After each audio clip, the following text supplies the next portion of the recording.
Testing 1 2. Testing 1 2. Hey, what's up, guys? Duff here for my first public live stream. Since I believe March 23rd. I did a quick check before coming on. And Leo's in here. Let's see. Leo's in here. Stuart Ross stopped in. And of course, Dale is here. Dale's always here. Oh, okay, there you go, Dale. I like that logo for you. I think that's pretty cool.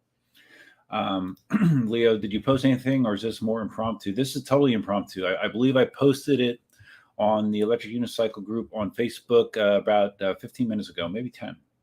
It's impromptu because I don't know. Like lately, I don't know how my days are going to go at nights. But obviously, they've been full. They've been busy. Obviously, to answer your question, Leo, like I said, this was the first. This was the first public stream. Since then, I have done, I don't know, maybe 3 private streams for members only, random things. One of them I was really drunk on, I think, which I'm drinking water tonight, so no, I'm not drunk, guys. I wonder if I bring this down. It's looking down on me so much. Maybe up on top of a shelf. Okay, now you're on a monitor. Let's see how that is. If I do that, yeah, it's a little better. If I do that, and if I move my window over here, it'll almost look like I'm looking at you, sort of, kind of. So, anyways, what was I saying? Oh yeah, so I did a few live streams. I actually did a live stream where I was live streaming while I was putting together my standalone kitchen pantry. Yes, I kid you not. One of them I was going into detail about things that I wouldn't go into detail about, personal things. I did that. I think I was drunk on that one. But anyways, here I am. The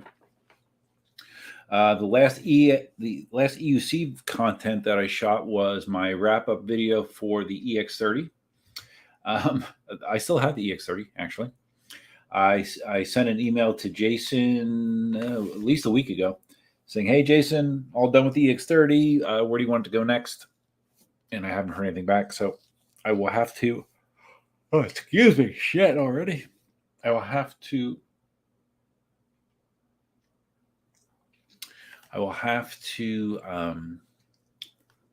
email him again to see if he can give me some direction on where to go with the EX30. Right now, it's just the EX30 is sitting in my kitchen and the box is out in my garage, and I would like to move it on. I'm still in the process of cleaning up the couple little things that I have remaining here that I have not cleaned up yet. Again, since this is my first public live stream, and I don't think I talked about this a lot on the private ones either. I have mentioned it on videos. My kitchen, master bathroom, and guest bathroom, new cabinet and counter project is close to done. The kitchen is done. The master bathroom is done. New cabinets, new quartz countertops. There's a new set of cabinets in the guest bathroom. All it's waiting now is for the countertops to be created for those and installed, and then the plumbing reconnected. So that will be nice, because I spent, I think, damn close to 5 weeks with the guest bathroom sink being my only running water inside the house. So I was using that bathroom obviously for brushing teeth, doing, prepping in the morning, but then also washing all my dishes. All my dishes were getting washed in the guest bathroom sink. I had no dishwasher either, obviously. So that kind of sucked. And last night actually was the first time I got to run my dishwasher in 5 weeks. It was glorious. Loved it. So yeah, that's coming back to normal. Otherwise, I've just been, I don't know. Cause like when I moved here, one of the things that I talked about is how I have more freedom to do things. I have more free time. But I obviously still am not finding the free time to do much stuff with PEVs. This past weekend, this past week, Wednesday through Friday, I was up in Cocoa Beach. Those of you that saw the video that I just got around posting yesterday morning, I believe, or this morning. What is today? Today's Monday. I think it was Sunday. Yeah, Sunday I posted it. I took the one wheel with me up there, and I rode around Cocoa Beach for a little bit. Talked about some weird stuff, just weird stuff. Talked about a lot of weird stuff lately. But how I was going to start, trying to make a concerted effort to do things. And one of those things is to try to live stream at least more regularly. Once every we're like a week short of 2 months since I did a public live stream. So that's longer than I would like to do. So yeah, that's kind of my. I'm trying to think. Is there anything else interesting that's been going on with me? I've still done projects around the house. Had gutters installed. I've been doing a lot of assembling. I bought new furniture for the outdoors. It's a Broyhill set that I got at Big Lots. I don't know if any of you know what Big Lots is. Installed that with the woman I'm seeing. I've been helping her. She recently moved, and I've been doing a lot of help with her building things, helping her get set up. So, I have a tendency to do that, kind of get lost in the projects. So I think I might be kind of doing that lately. Leo says, take life as it comes. Yeah, that's true. It's true, Leo. Oh, Leo, you just mentioned the camera angle. So is this camera angle less steep? I assume it is. I didn't even see that comment, Leo. I must have read your mind. EUC with Lucifer, impromptu, no tux required. Definitely no tux required. Leo, when are we getting a full house tour with everything done? Well, when the guest bathroom's done, I will. Like when I first moved in here, at the tail end of one of the videos that I shot shortly after moving in, I did walk the house as it was. Let me see here. Just give me a second. Just curious if I have any of those pictures shared locally. Possibly, if it comes up. Yeah, okay. So let's see, can I do this?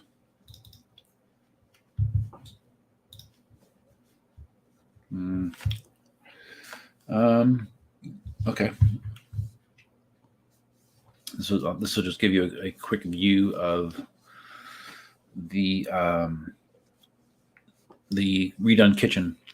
So let's present, share the screen, a window, and we'll do that. There. Well, that's nice. That's really visible. There you go. There is the kitchen counter, stainless steel sink. This is the surface. Like I said, it's quartz, and they call it like a speckle finish. This is before it was totally done. I didn't have the outlet covers back on, but you can see the new cabinets quite well there with the countertops. And I don't know if I don't have a bathroom shot in here, unfortunately. Bathroom is the same cabinets, same counters. So that's what it looks like. All right. But I will. That's a good idea, Leo. I will walk around. I will walk around and show you the finished product. But even though I've been here now a couple months, when I first got here, it was like a blitz. Like I had to get settled, get everything unpacked. And I did. I probably got 90% of my stuff unpacked and where it needs to go. Since then, though, there's been like a half a dozen boxes maybe in the garage still that I have not gone through. I've been trying to resume that as well. What I found is even though some of that stuff moved with me and was boxed up, I have now determined that I do not need it. So a lot of it is just gone straight in the trash. So, but I might have, I don't know, 4 boxes to go until I've totally gone through them and decided what I do and do not need, because surprise, surprise, you don't need everything you think you need. That's been a lesson learned from this whole experience. Larry on air from, what the hell, man? I just looked up and here you are. Yeah, Larry knows that I've been busy, right, Larry? Larry knows more than the vast majority of you about my busyness. And yeah, it's been It's been a lot. There's a lot going on. Larry, how are things? Well, I don't know. Let's see. Today, things are fine. But yeah, there's still situations. Like I said in my one wheel video, there's situations in my life. And some of the situations are positive. Some of the situations are not so positive. And I'm still working my way through some of those situations. So, yeah. Leo says, too bad no Zima left for the inauguration. Yeah, it's true. It's true. But you know what? I've been drinking a lot of, you know what? I'm going to just drink one because I have a bunch of them in my fridge. So I need to drink one. And I don't believe I've had one on stream. And this is like one of my new favorites. So let me share with you.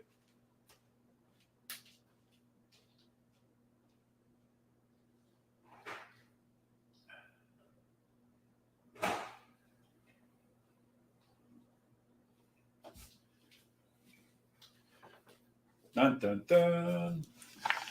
These are called Cayman Jack margaritas. Did I talk about this? I stumbled across these when I remember I was emptying out the fridge. The old owners had a fridge in the garage, which I got rid of.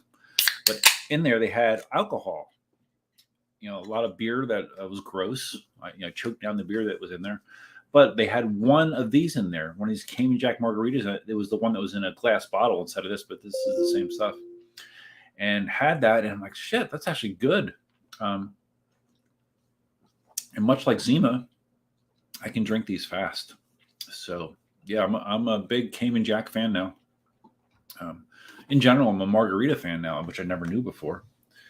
But I would say in 2023, I discovered that I like margaritas. So, you know. Larry says, you are busy as a bee. So busy, the left hand doesn't know what the right hand is doing. Yeah, in a way, that's true. Senator Perry. Is this thing on? Ever 3D printed a digital sundial?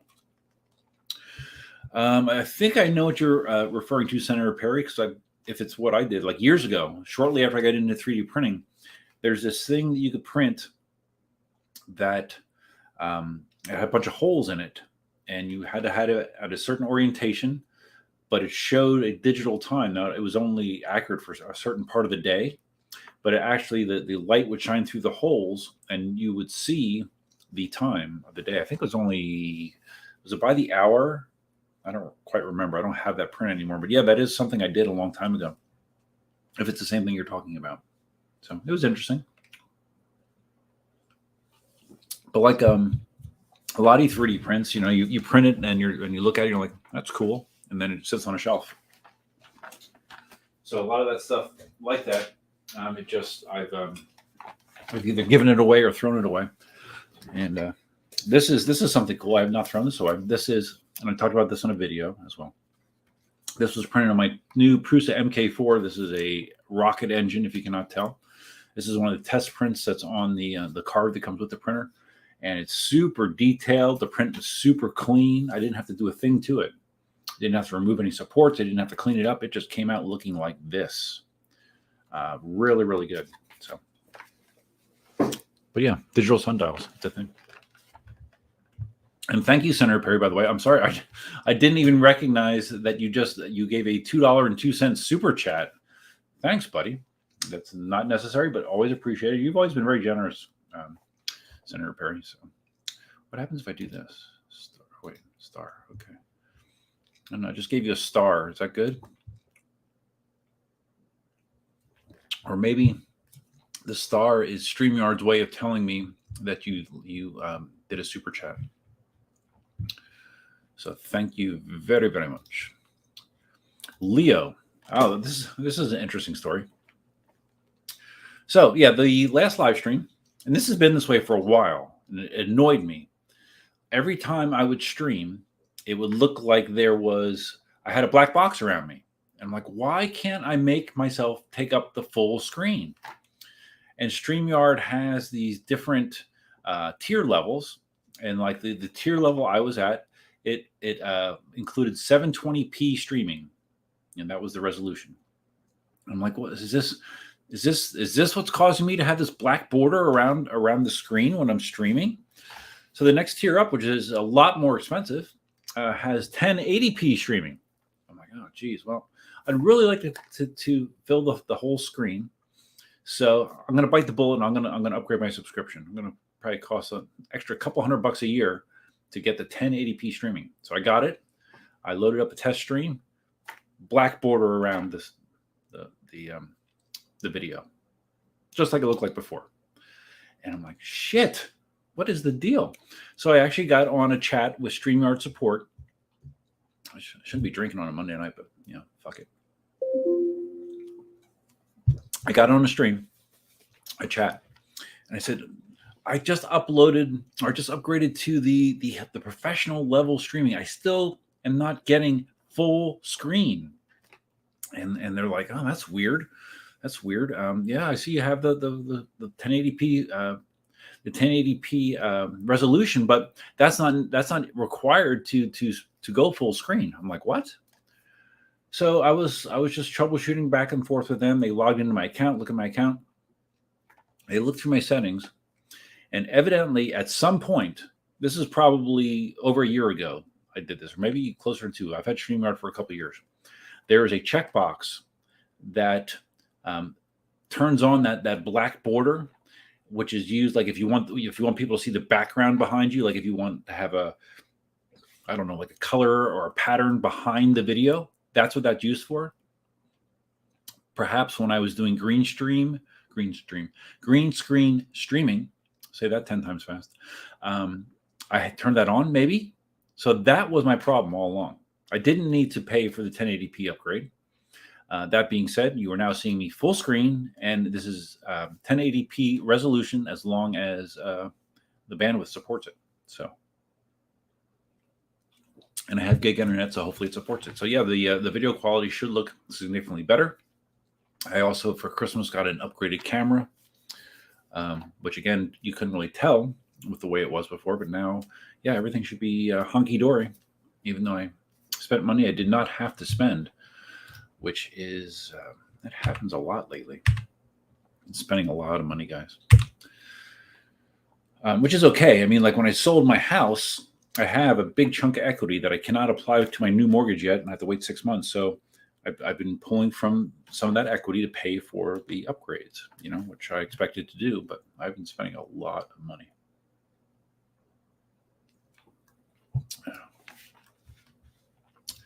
Senator Perry asked if this is an RD80 engine. I don't know. It doesn't say.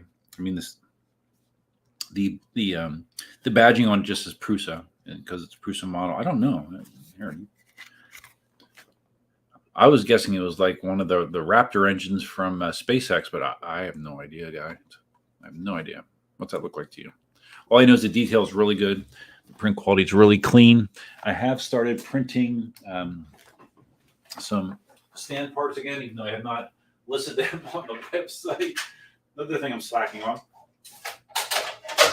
But I have resumed printing. This is one of the sides. And I've actually increased the height of this again. This is about as high as I can make it on my Prusa printers. So this is like max height. Added some changing here, some additional thickness here for additional support, and I'm doing a slight modification to the bottom pieces as well, just to create better not adhesion. I don't know, to make sure that the bolts are held more securely when you guys get it. I got very drunk last night, Monday night. Who said you shouldn't drink on a Monday? Well, I don't know. Maybe I'll be right there with you, Dale. I do have reasons to get drunk. I have some reasons. Just to using it as a coping mechanism, which is very healthy. It's very healthy, by the way, to drink to cope with things. But why not? So speaking of spending money, and we'll talk about EUCs. Like, see, it's funny. Like some of the private streams, I talked about things that I should talk in public streams. Like I talked about the KS19, for example. I think I talked about the Extreme, the Bacode Extreme, which I think is hilarious that they named it the Extreme.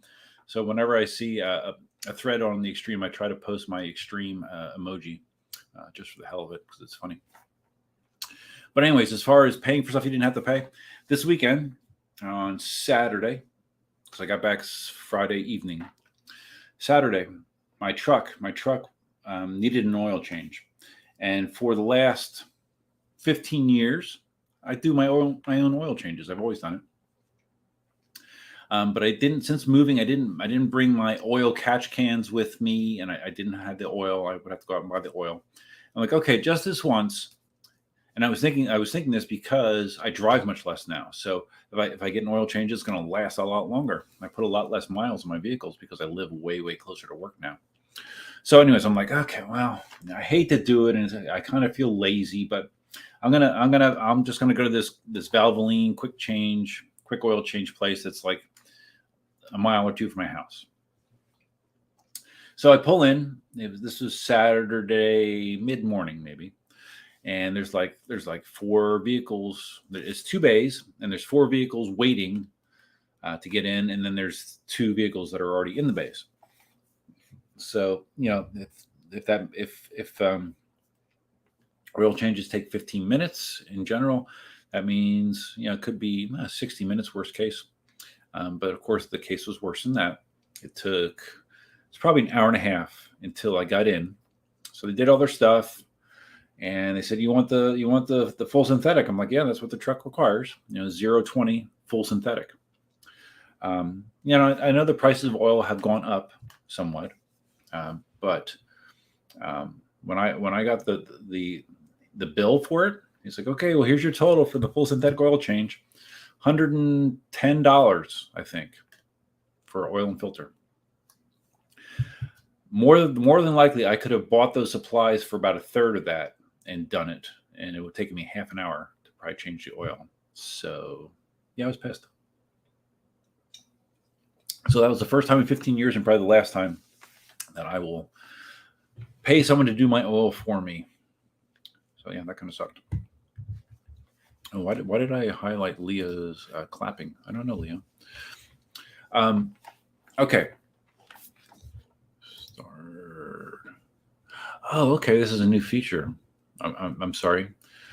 That's one of the things I like about StreamYard. They're always adding new features, and this is a new feature. Whenever someone super chats, it sticks a star next to them to make it easy to point them out. So, Senator Perry, you are a star. Oh, yeah. Okay. I have more to this story. I'm almost embarrassed to say it. Okay. So the oil change was $109. And yes, they do try to upsell you on everything. Those wipers are looking, you want me to do the wipers? No, I just did them a little while ago, and I can change it myself. But one of the things they checked was the passenger air filter, which is in the glove box, which honestly I never checked. So it's the original air filter. He opens up the glove box. He spills all the stuff that I have in the glove box as he's getting out the passenger air filter. Pulls it out. It's dirty. It is dirty. It needs to be replaced. And he says, "Yeah, it's dirty. You should replace it." And I'm like, "Yeah, it is." How much do you guys charge for it to replace it? $59.99. And of course, my immediate reaction is, I can buy that filter for probably $10 and replace it in probably a minute. But since he had it out and he's holding it, showing it to me, I'm like, just do it. So I paid $60 to change the passenger air filter in the Tacoma, which is a stupid easy job. Yeah. So I'm not proud of that either. But again, I'm never doing it again. So. But yeah, Larry is right. They always try to upsell you, and yeah, 100% synthetic is ridiculous. My truck takes 6 quarts of oil, a little bit more than 6 quarts. It's crazy. And the funny thing is that the sticker they put on your window, they say, "Okay, well, your next oil change in 3,000 miles." That's bullshit. With synthetic oil, you can easily go 5,000. I think it's actually rated for 10,000 miles with synthetic oil. But they put a sticker on there, so people that don't know any better, they think, "Oh, well, 3,000 miles, I better come back." It's a scam. Like so many things in the world, it's a scam. They're trying to take advantage of people that don't know any better. And they took advantage of me, but at least I knew they were taking advantage of me, but they still did. Sarnford, thanks for the one wheel content recently. You're welcome, buddy. Yeah, after work, I actually was over at the woman's house that I'm seeing, and her name's Christine. Did I talk about her? I don't know if I did.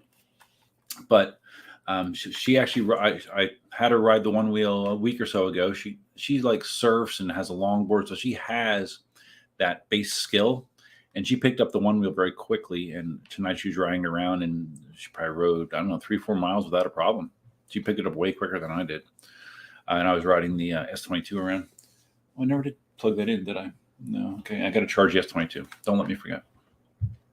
But yeah, you're welcome for the one wheel content. It's not just one wheel content that's been lacking. It's been all content, really. I did post my helmet review a few weeks ago. I just get a collaboration opportunity email. I get a lot of these. For some reason, I'm becoming like a cult vacuum reviewer person. You know, I reviewed the Shark, and then it's all evolved from me reviewing the Shark cordless vacuum. And then I got a company reach out to send me another free vacuum that I'm actually using instead of the Shark now. Now I just got another email from another company called Pretty Care. Yes, Pretty Care, offering me more free product if I want to review their products. So yeah, sure, why not? Who doesn't like free shit? Dale, this may sound dumb, but does the Tesla take oil? Well, I mean, if you don't know anything about Teslas, it's not necessarily a dumb question. The answer is no. That's one of the huge pluses with a electric vehicle, at least a Tesla. Now, like the hybrid vehicle, you don't have this because you still have a gas motor in a hybrid vehicle, so you still have to do all the normal maintenance that a gas motor requires. With the Tesla, there's no oil, there's no belts, there's no antifreeze. Well, I shouldn't say that. There is coolant that's used to cool the battery cells, but you don't maintain it. It's a self-contained system. There is literally next to no maintenance on a Tesla. Since I've owned Teslas, the only maintenance I've done, and I've owned 3 so far, the only maintenance I've ever done is rotate tires and add washer fluid. That is it, and that's not an exaggeration. So that is a big plus for electric cars. The maintenance requirements are much less. And then you don't have to deal with places like Valvoline that like to rip you off and upsell you for all kinds of shit. But again, not a dumb question, Dale, if you don't know anything about electric cars. So, okay, one wheel content. Yeah, I've ridden my one wheel a few times around here. Well, okay. Well, there is one wheel content. If you watch the helmet review, the base camp helmet review, I'm riding my one wheel around the neighborhood for that review. I forgot about that. So that was about a month ago, I guess. And I have ridden the one wheel up and down the Greenway trail that's nearby here. I've done that. But in general, I just have not gotten out on anything a lot lately. I was lucky to even get everything shot with the EX30. So Dale will know this because he was on this live stream. But I was talking about the KS19. Like Dale seemed to think that the KS19 was a good move by KingSong. And my feeling is it is not.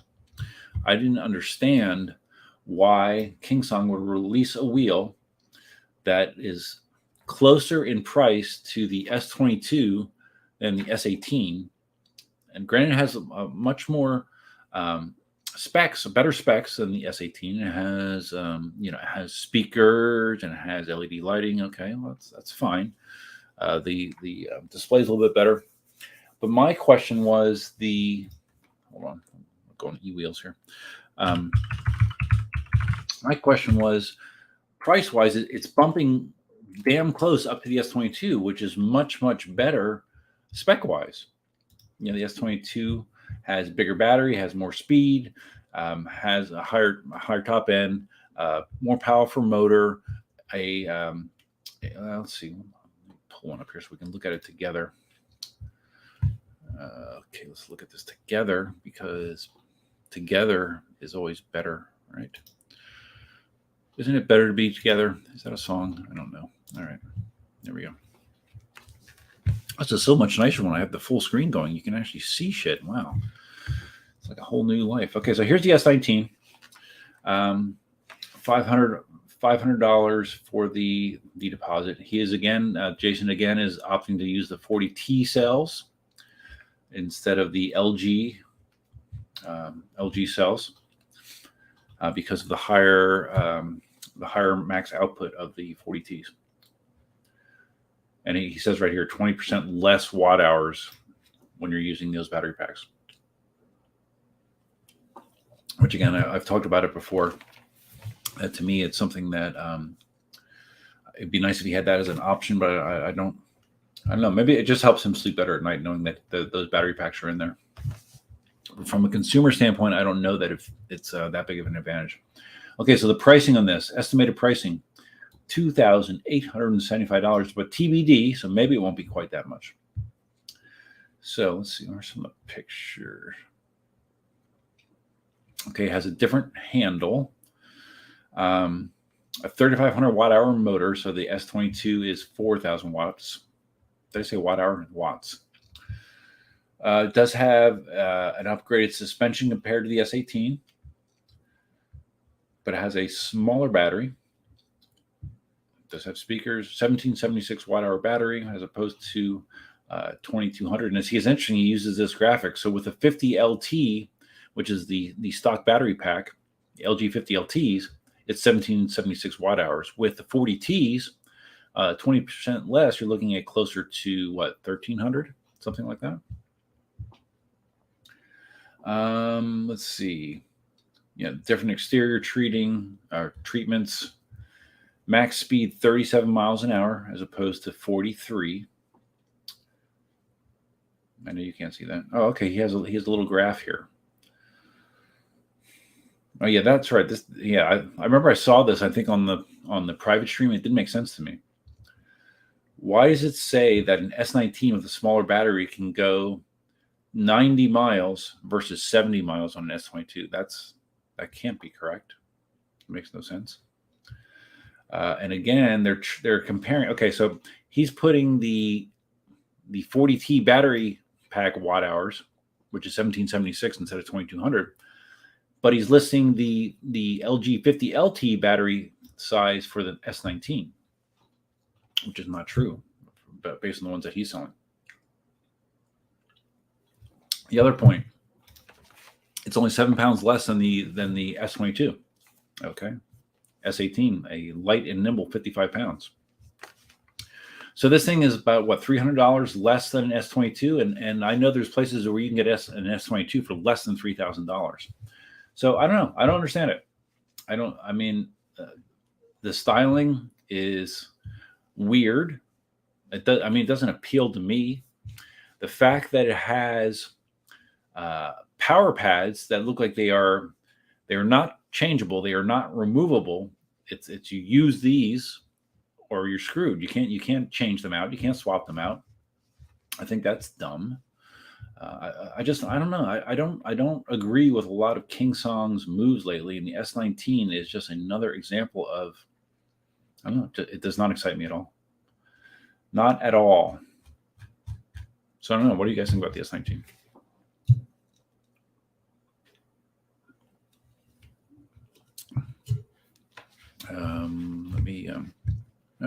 Let's see. Can I do this? Oh, look at that. I can just stick myself in a corner. This is so awesome. What about this? What's this do? Oh, okay. I can make that small. Interesting. Okay. I can edit. Really? Huh. Okay. I'm sorry. I'm just messing around. So, and basically what I've seen online is a lot of people kind of the same thing. I mean, I did not see much positive reaction about the S19 at all.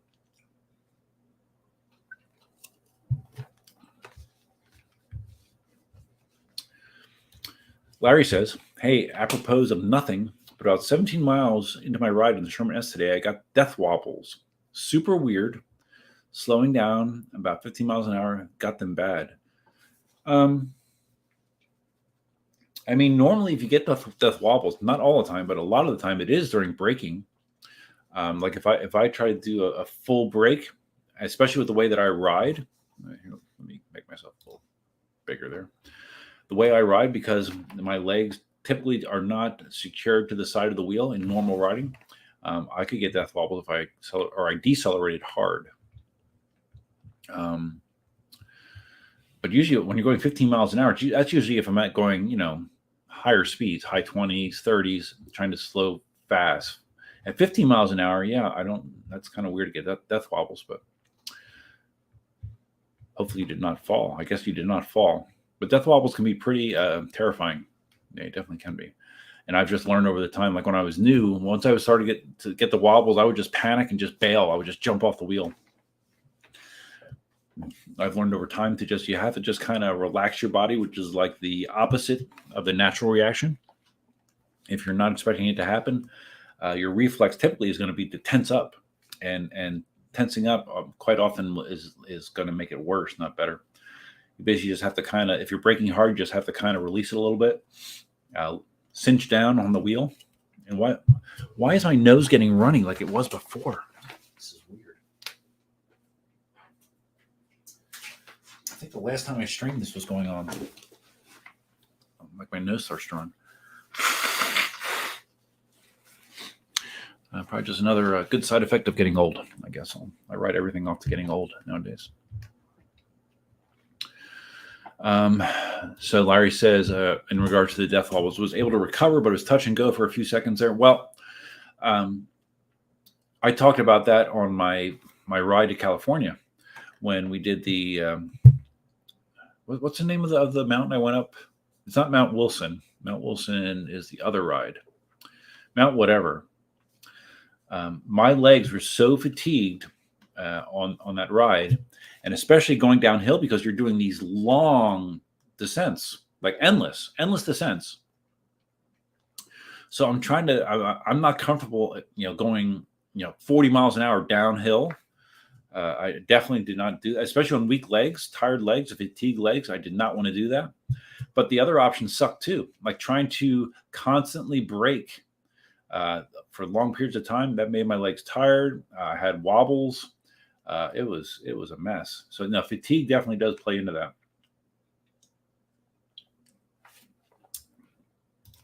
Dale says someone will design pads that will fit over them. I don't know. How do you do that, Dale? And then you cover up the extra cool LED lighting if you do that. I don't know. I guess you could. Maybe you could bring this back. Maybe you could stick it over this area here. Stick it on top of that just to give you more pad area. I don't know. Doesn't matter, Dale. I still think it's not going to sell well at all. That is my feeling. And true, yeah, that's the other thing. I didn't even mention that. Yeah, the braking pads are speakers. Back here. There's your brake pad. Again, are you going to rip your speakers off to install brake pads? I don't know what they were thinking. That was really dumb. I just shake my head at a lot of KingSong decisions nowadays.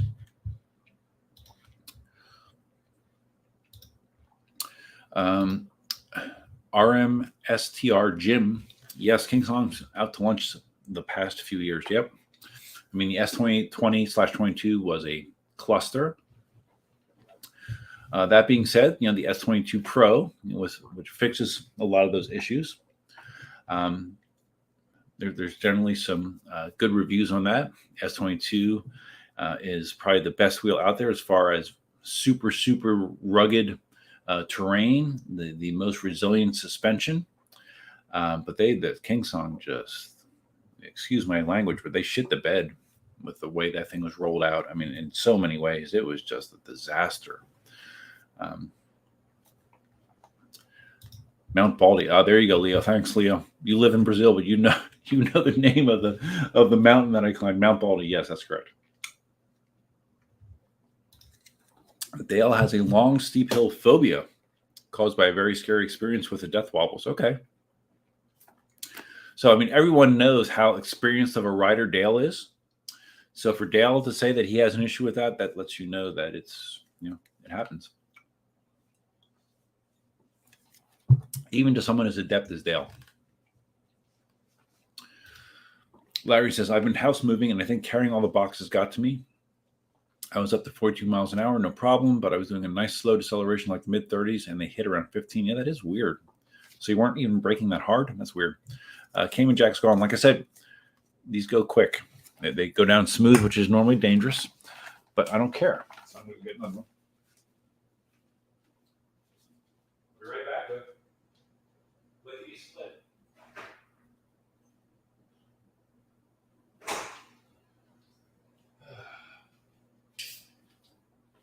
Okay.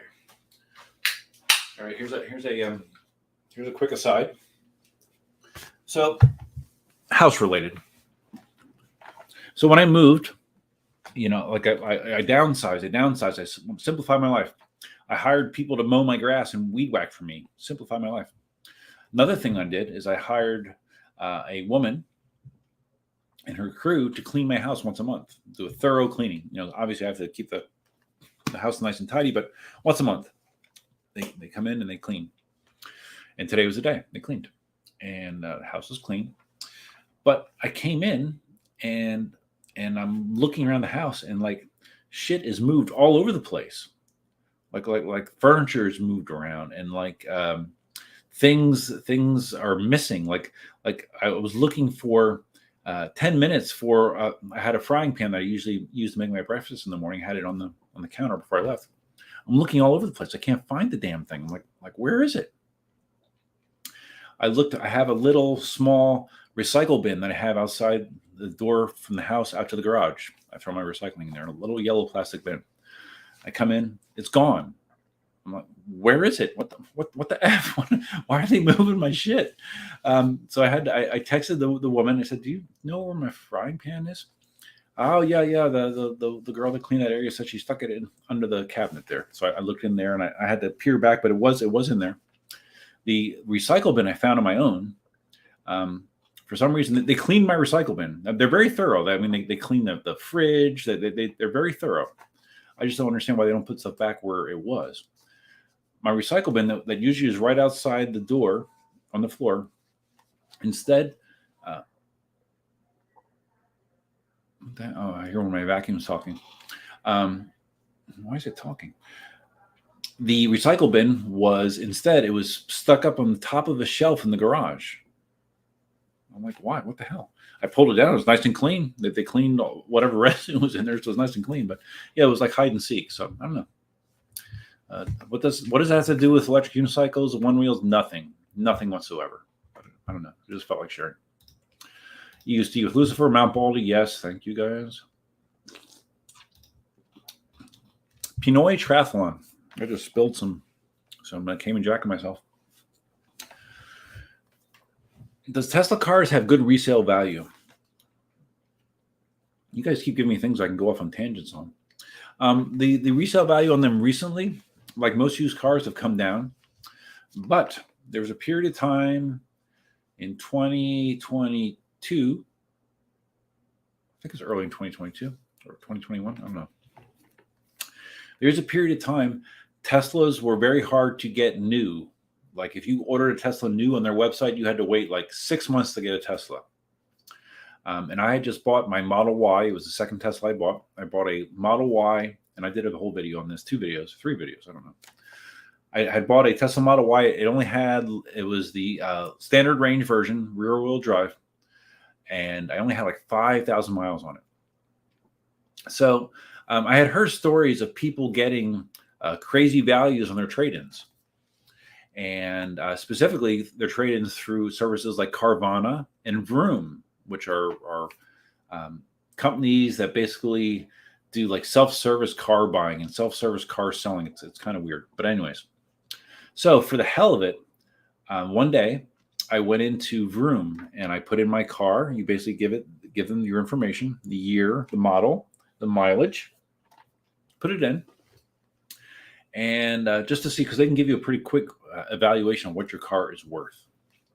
Put it in, and the valuation that they gave me was $10,000 more than the retail price of that car when I bought it. Yes, $10,000 more.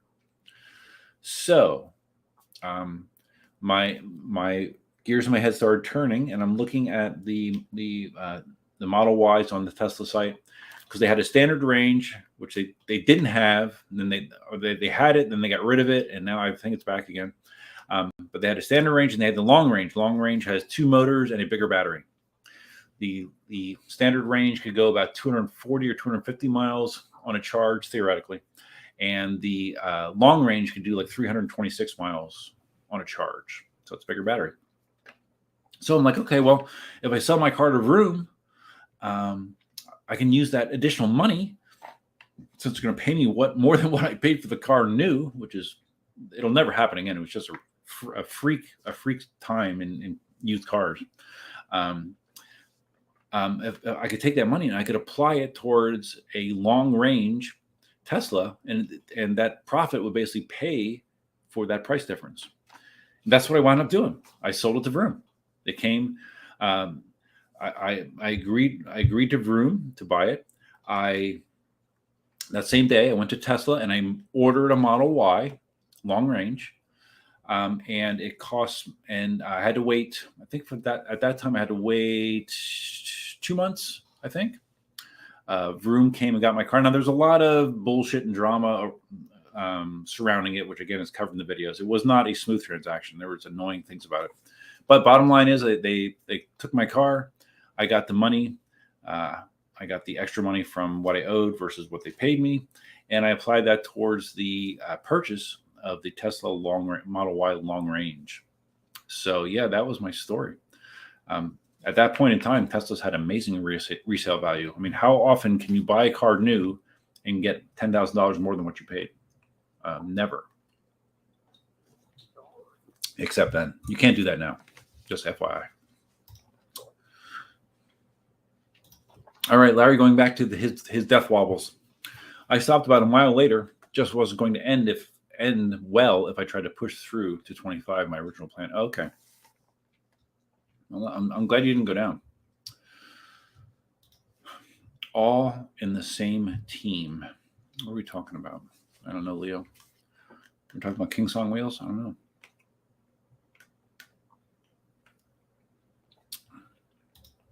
Leo says he's been around, used to go surfing in Cocoa Beach in high school days. Oh, really? Okay, Leo. Cool. Cocoa Beach is interesting. It's kind of mostly an old school feel.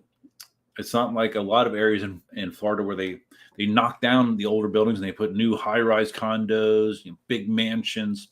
Cocoa Beach, at least for the part that I've been exposed to, still has a lot of the older, smaller homes near the beach. I like it. But one of the things I referred to in the video was the whole trip was kind of weird for me, because it was the last place that Cindy and I went together on a trip, and that was shortly before we decided to split up. So it was weird. I had like some weird deja vu feelings, and yeah, it was, again, I talked about it in the video some, but it wasn't sunshine and butterflies. Let's put it that way. Chase and Joy. I don't remember seeing your name on a live stream before, but welcome. The S19 is going to hit a completely different group of riders, I believe. Okay, well, explain what you mean. How? At almost $3,000, it's not going to get novice people. It's on an entry-level wheel at that price. I don't know. I mean, like I said, some people like the lights, like the speakers. But when you're getting up into that price range, it's no longer an impulse buy for the vast majority of the public. So I don't know. I question, maybe I'll be wrong, but I just question that it's going to be a hit with the EUC community. But I might be wrong. I've been wrong before. I will be wrong again. I don't know what it is with this stuffiness. Maybe it's because when I'm talking a lot, it brings it on. I don't know. EUC with Lucifer. This episode was sponsored by Cayman Jack. Yeah, maybe since Dunkin' Donuts won't sponsor me, maybe I need to get Cayman Jack to sponsor me. Maybe. Stranger things have happened.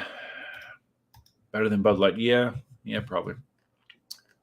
I don't have any Bud Light in the fridge. I do still have some Miller Lite in there, though.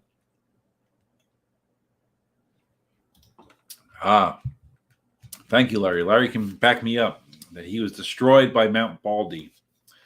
You know, like when I rode, I mean, the majority of the people I rode with, they have lots of experience riding that terrain, riding that distance. So to them, it was no big deal. And I'm sure if I rode it as frequently as they do, I would be good too. But for someone that is not used to that kind of riding, that distance, those inclines and declines, it's pretty brutal. If you saw the live stream I did with Marty afterwards, I was not exaggerating. I mean, it really, really beat me up bad. And of course, Marty put me on his red Sherman with no suspension, and then proceeded to take me on a really bumpy trail that just it burned my legs out before we were even a quarter up to the top. So yeah, I appreciated that.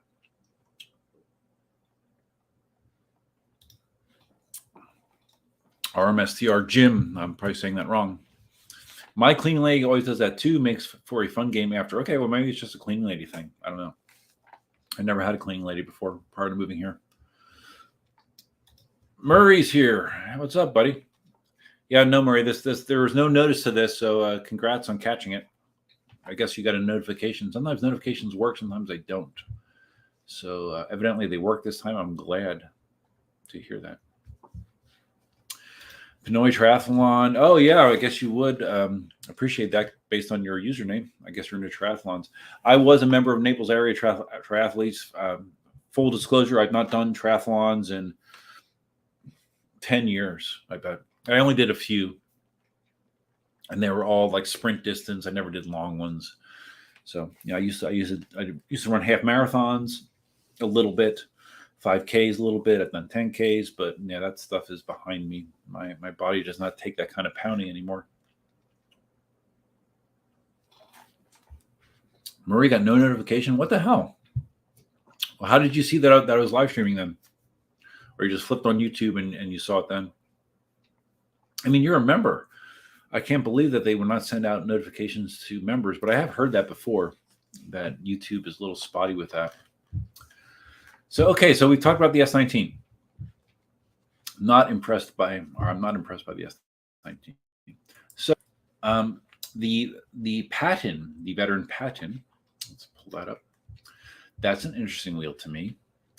Now, in my current situation, it's hard for me to justify buying a wheel since I hardly have time to ride what I have. But yeah, if you let me just hit a button and swap out my T4 for a Patton, I do it in a second. I mean that's the Patton looks like a small Sherman S with some changes, like that adjustable front toe pad. I think that's kind of interesting. It's a 126 volt wheel. Veteran finally bit the bullet and went with a 126 volt wheel. So yeah, the Patton is interesting to me. If I was in a different time and space, I would probably look more into getting one. As it is, as my current reality, it doesn't make any sense. I like the looks of it. It has a slightly less suspension travel. I've watched a number of reviews about it, and it seems like it's been generally well received. EVs liked it. I'm trying to think. Sean liked it up in New York. I haven't seen anyone review it that said that they did not like it. So the graphic on eWheel says that it can go 50 plus miles an hour. It can? You sure about that? I don't think it can go 50 plus miles an hour. In high speed mode, can it hit that? I don't think so. I have not heard of anyone getting 50 miles an hour on the Patton. That sounds like Cutout City. Has great power. The smaller diameter rim. combined with the greater power output, it's potentially a very, very good trail wheel. Okay, so it says here, high speed mode, the max free spin is 52 miles an hour. Oh, okay. If you're in high speed mode, the max free spin is 65 miles an hour. Okay. Normal mode is 52. Okay.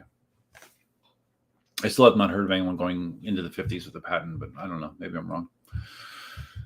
Has a smaller battery, 2200 watt hours. So yeah, it looks like a great product. Again, I won't be buying one, but I would be happy to trade a T4 for that. But there's nothing wrong with my T4. My T4 is a fun little wheel. I like it. See, Dale said he got notified of the stream. Okay. Larry didn't get notified either. He saw it on Facebook. Oh, you saw it on the Electric Unicycle group? Okay. That's the only place I posted it. Leo, have you heard? Have I heard what? Have I heard that bird is the word?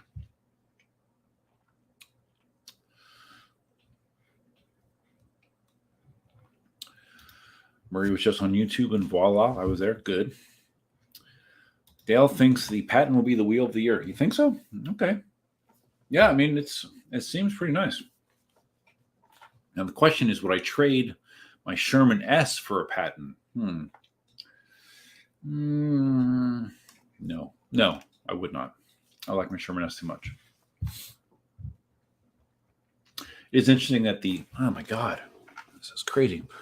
The Patent has 3 different spring options, 58, 62, and 66. I think the Sherman S only has 2, like 62 and 66. So yeah, the Patent has 3 different suspension levels.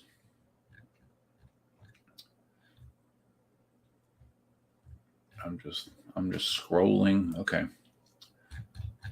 All right. So yeah, Patent looks cool. Leo says, have you heard anything about the V14?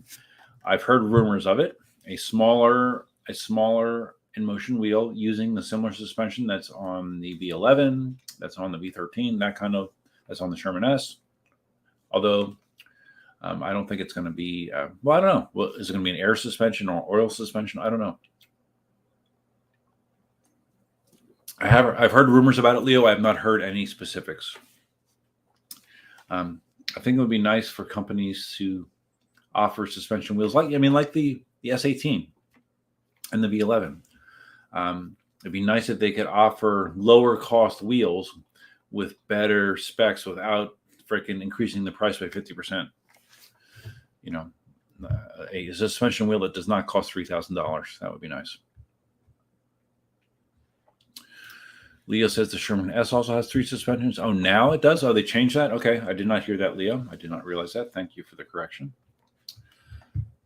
The other thing with the Patent, which is kind of surprising, is, it is a significant, or at least it looks like it's a smaller wheel, but it still costs a lot of money. Well, no, I shouldn't say that. It's $3,100. But what I meant to say, is it's heavy, 89 pounds, only 7 pounds less than a Sherman S. That's weird, right? I don't know. Where is all that weight coming from? It's a smaller battery pack. Is the motor heavier because it's a 126 volt system? I don't know. So the Patent weighs more than the veteran Sherman Max, which has a 3,600 watt hour battery pack. So I don't know. Can you explain that to me? I don't really understand that. But by all accounts, when you're riding it, you don't feel that weight. But that is a lot of weight for a wheel that size. EUC with Lucifer. I don't have much going for me in life, but at least I got notified by YouTube about this live. Well, I'm sorry to hear that, EUC with Lucifer. Life can be challenging. I talk about some of my challenges. Certainly, I don't talk about all of my challenges, but I talk about some of them. Life can be challenging. It's all about the power of positive thinking. Larry would tell you that, right, Larry? Think positively. If you think bad things are going to happen, more than likely they will. That is something that I can attest to. If you think better things are going to happen, you have a much better chance of better things happening. This whole situation here, this is something that I never thought could happen. It happened. Set my mind to it, and it happened. So, let's see. RMSTR Jim. I wish is it our Master Jim? I don't know if I knew how to say it. Apparently, the lowest spring rate on the patent is too light, even for a 100-pound rider. 2 cells, 1 pack did a recent review, and the girl was bottoming the 58-pound version out frequently. Really? Well, if that's the case, then why even offer it, right? EUC with Lucifer, it's fun. See, that's the problem, bud. When I'm just reading YouTube comments, there's no tone of voice, so I don't know if you're serious or not. So I just gave you a pep talk that was unnecessary. I'm sorry about that. Who gives a shit, right?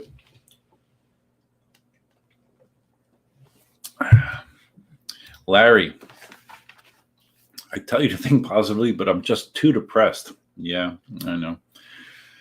I know what you mean, Larry. Okay, so let's get a clarification here. Our Master Jim. So it's our Master Jim. That's how I'm supposed to say it. Our Master Jim. Okay. All right. So we talked about the S19. Underwhelming. Veteran patent. Impressive. I mean, not I've ridden either wheel. Impressive. I wonder if there's anything on the eWheel site about. Oh, it is there. The extreme. When did this work? My freaking Stream Deck it doesn't work most of the time. Let me just try this. You hear anything? Oh shit! No. And my Stream Deck doesn't work very well. I don't know why. I used to have a hot button that would say extreme. It doesn't. Oh wait, hold on.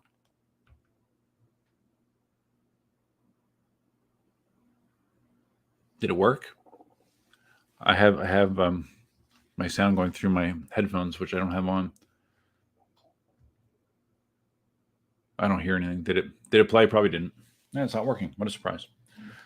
All right, so let's talk about the Bigot Extreme, the wheel that the Chance Hines evidently was involved with in its development.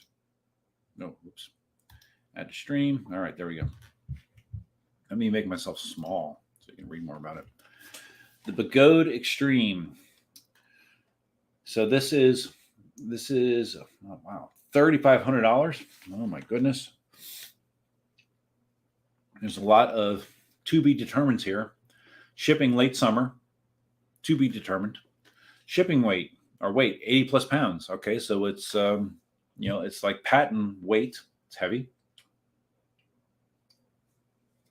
The motor, it's a 3,500 watt C40 motor. So it's the C40 motor, the new motor that Bigot has come out with.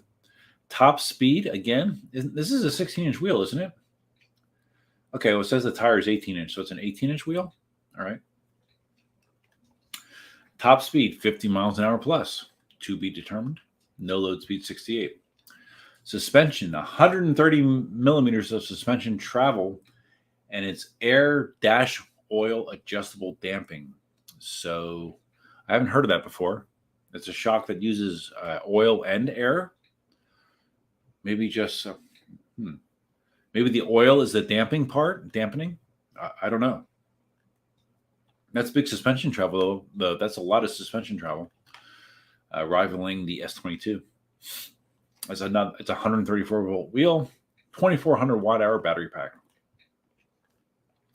high performance controller, and a light. Oh, this has a speaker. Okay, I didn't know that part about it. Oh, and this has the waterproof technology, which I would love to know more about. Like they did the video on the Bigot, what's it called, the A2, which is like a slightly bigger version of the M10-4. And supposedly that A2 has this special waterproofing technology where I saw videos where they grabbed it and heave-hoed it in a lake or a body of water, pulled it out, and it still worked. I saw another video of a guy riding through like water at the ocean, totally submerging the wheel at points and getting stuck because it got stuck in wet sand. And the wheel continued to work. Now, that's not saying that the wheel worked afterwards for very long, but at least for those videos, it did work. So I am very curious about what this waterproofing technology is. And it's odd to me that Begode, of all companies, would come up with waterproofing technology as opposed to water resistant, which most wheels are nowadays, with Begode typically being one of the worst in that situation as far as water resistance goes. But all of a sudden they have waterproof wheels. So yeah, I'd love to see more information about that. I have not heard much about it. But it's cool. It has the grab handles in the front. Potentially it looks like a nice wheel. Again, the price does not excite me. Okay, all right, so we're looking at the graphics. There's the suspension. Yeah, it looks different than most recent Begode wheels as far as the linkage goes. A large display. Side pads that look, I wonder how they're adjustable. Adjustable side pads, because they look very similar to what's like on a lot of Begode wheels now. They adjust somehow. Honeycomb spike pedals. Okay, that's nice. Trolley handle center mounted. That looks pretty standard. So that's waterproof, huh? I don't get it. CNC main body structure, which is like the EX30, right? All right. So I'm just looking at the numbers. Again, so it's about $500 less than an EX30.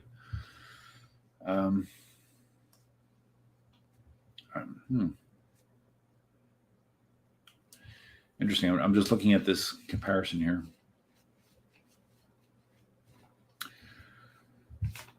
Yeah, I don't know. Chance seems to like it. If Chance says it's good, it's right. It's interesting. It's interesting to me, like the people that Begode choose to snuggle up with. Like it's funny that the president on Facebook, like, he posts a lot of awesome videos where Awesome is riding Begode wheels around.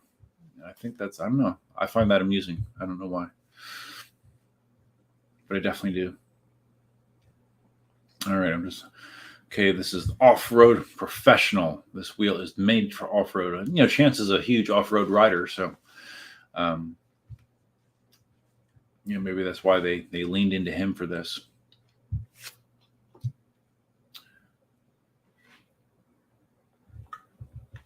Just bear with me. Okay.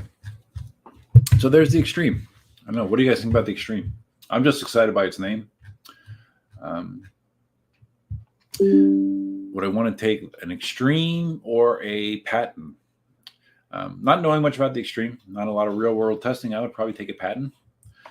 But the Extreme could be Extreme. I don't know. No. Okay, I'm going back. Murray, I used to be incisive. Now I'm not so sure. I've never heard that before, Murray. That's funny. Have you seen videos of the Extreme? That suspension slammed hard and the pedals were almost on the ground. Yeah, Dale just sent me something that I'll check later, Dale. I just got a little preview of my watch. Thank you very much. Are you talking about the video where the guy, the Begode guy, he took it and he like heaved it up to here, just like drops it on the ground? Yeah, it did. Yeah, the pedals were almost on the ground. That's I don't know. That could be a problem, right? You wouldn't think that you would want your clearance to be that slim if you're going off-road with it. Because there's rocks and roots and shit. That could be a problem. Because at least from the picture, I mean, it doesn't look like the pedals are all that high.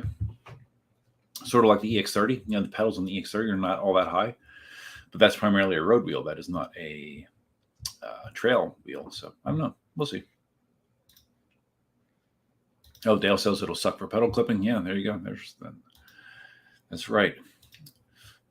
Our Master Jim. It's a pressurized oil shock.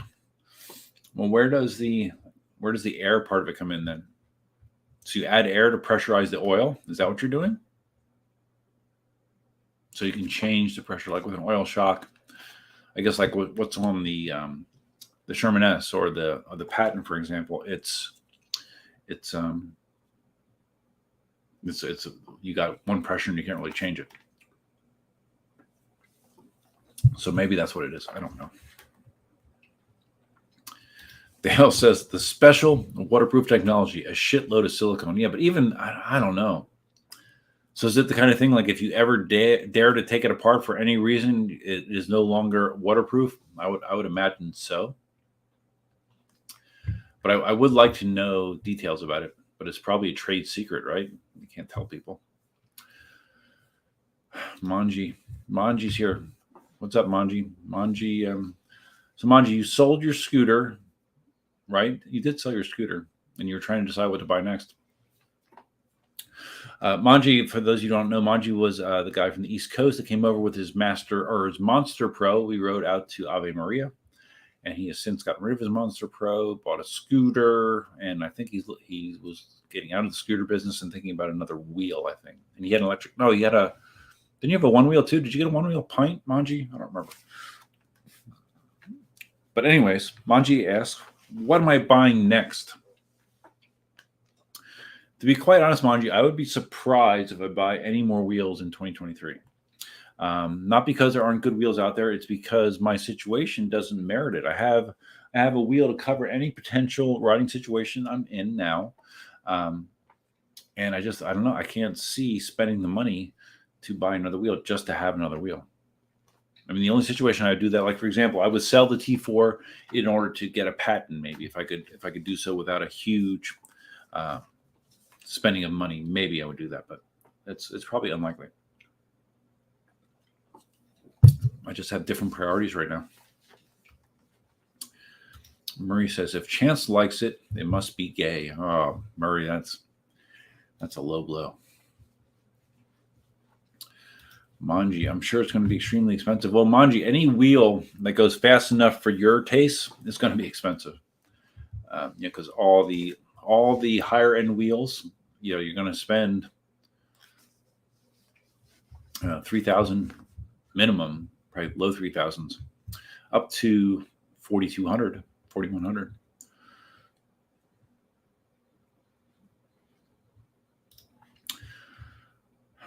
Dale says the only thing extreme about the Solo Wheel Extreme was the price. What's this? Was there a Solo Wheel Extreme? I don't know. I never heard. I know about Solo wheels, but never heard of a Solo Wheel Extreme. Our Master Jim talking about the pressure on the air dash oil shock. He says it is a preset pressure. Okay. Again, I don't know that much detail about it. If someone else there does, feel free to chime in. Manji says, yeah, well, Manji knows because you have a motorcycle background. It's oil for the rebound, air pressure for compression. Really? I'm curious how that works, but okay. Well, you would know, Manji. Okay, so you bought a GT? Okay. Why did I think that you said pint? Okay.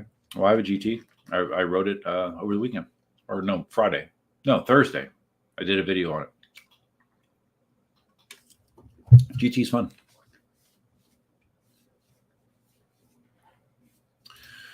Murray says in Australia, in Brisbane,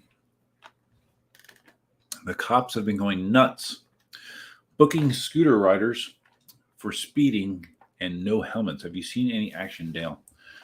All right, let me just see. Okay, Dale just sent me something else. Oh, wait, I can't do that because I'm sharing that screen. Now you almost got me, Dale. All right, now I can look and see. What are you sending me, Dale? I don't know, but I have a feeling it's. What is this? I'm looking at a video of or a picture of Marty and his wife celebrating the completion of their latest 1,000-piece puzzle. Thanks to Larry Zarkoff. Oh, Larry, you gave them this gift? Okay. Nice. I think I do remember Marty being into puzzles. Him and his wife do that. That's a nice couple activity. All right, so let's see what Dale sent me. Oh, my God. Oh, God, dude. All right, so I'm guessing that evidently there's been some memes that have probably been on the EUC Brutal group on Facebook.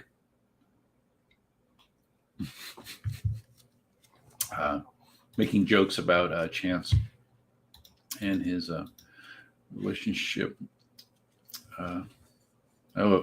Chance in 20 years. Oh. All right, Dale. Oh, extreme solo wheel. Okay. Oh, wow. Yeah, okay. That's the extreme solo wheel is a thing. Looks like it's an older thing, but yeah, it's a thing. Cool. Well, thank you, Dale. I appreciate your information as always. Low blow, but maybe accurate. I don't know. I don't know. I don't know. I don't know much about Chance other than he does, a lot of hardcore off-roading. I don't know that much otherwise. Larry, in reference to the puzzle. Yes, I gave it to Marty because he helped me with my mounts. Also, he's a great guy. Yeah, of course, Marty's a great guy. I mean, like I don't have any experience doing jigsaw puzzles since I was a child, so I don't know. Like how much time could potentially be invested with a 1,000-piece puzzle? I don't know. I imagine a while, right? I have no idea. I don't know that I would have the patience to do that. And like once you finish a puzzle, what do you do with it? Do you mount it somewhere? I mean, I would imagine. Imagine you spent all this time putting a jigsaw puzzle together, and you're like, okay, I'm done. There you go. It's done. 1,000 pieces. What do we do? Do we keep it? Do we take it apart and put it back in the box? Do we throw it out? Well, what do you do with it? I don't know. I should probably, if Marty was here, I would ask him, but he's not. But maybe I'll ask him sometime. Murray says, Larry, did you take one piece out of the box before you gave the puzzle to Marty? That would be cruel and an unusual punishment. No, Larry wouldn't do that. Imran. Hi, Duff. Do you think a new one wheel is due out, son? There were some leaked patents from years ago with integrated suspension. How long before the GT is updated on your view? Those I've seen those leaks about suspension, and I don't think that's going to happen anytime soon. I mean, there was third-party mods for the XT for suspension. As far as I know, I haven't seen any suspension mods for the GT. Yeah, I mean, how long before the GT is updated? In my view, I don't expect it to be updated anytime soon. That's bottom line. They have that new generic controller that's out for that you can mod to make a one wheel that you're basically using the motor from a one wheel, but the controller is totally open source. Oh my God, excuse me. And you can tweak it. You can tweak it to change the characteristics of the wheel. Of course, One Wheel is probably trying to sue them. Future Motion is probably trying to sue them to stop it, but I see a lot of stuff about that lately. That being said, I love my GT just as it is. I don't need to do anything differently. I don't need it to do more than it's already doing for me. Murray says the solo wheel could do 12 kilometers per hour. Extreme solo wheel can do 8. Wow, that does sound pretty extreme.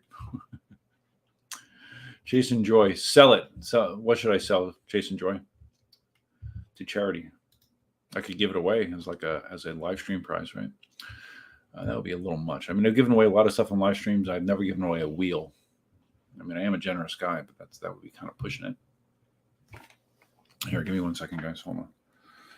Just give me 1 second.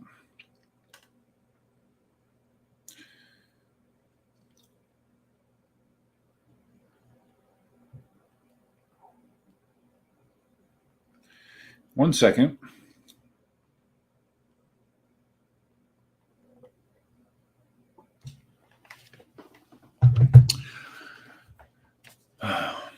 Larry says, Marty and his wife are into doing puzzles together. Yeah, I've seen that somewhere. I think he's posted stuff about it before. Yeah, it's good. It's good. It's good to have hobbies that you enjoy doing with your significant other, right? And you just said that, Larry. I read your mind. Okay, in regards to what you do with a jigsaw puzzle when you complete it, you pull it apart and you do it again. I don't know. That seems I don't know. That seems like pushing a boulder up the top of a hill just to have it to roll down the other side and then you just push it up again. I don't know. Dale did a puzzle that said 3 to 5 years. How big of a puzzle was that? How can a puzzle take 3 to 5 years? How is that possible? How? That's crazy. Manji says, I think the GT is perfect just the way it is. Fast enough, plenty of power. That's why I bought one. I actually did buy a Pint X, but after 400 miles, I sold it because it killed my feet. Okay, so you did buy a Pint. Okay. I wasn't imagining things. I thought I remember you telling me that at some point. Okay. Murray says, watching videos on one wheels, they don't look as much fun as an EUC, sort of life in the slow motion while looking cool.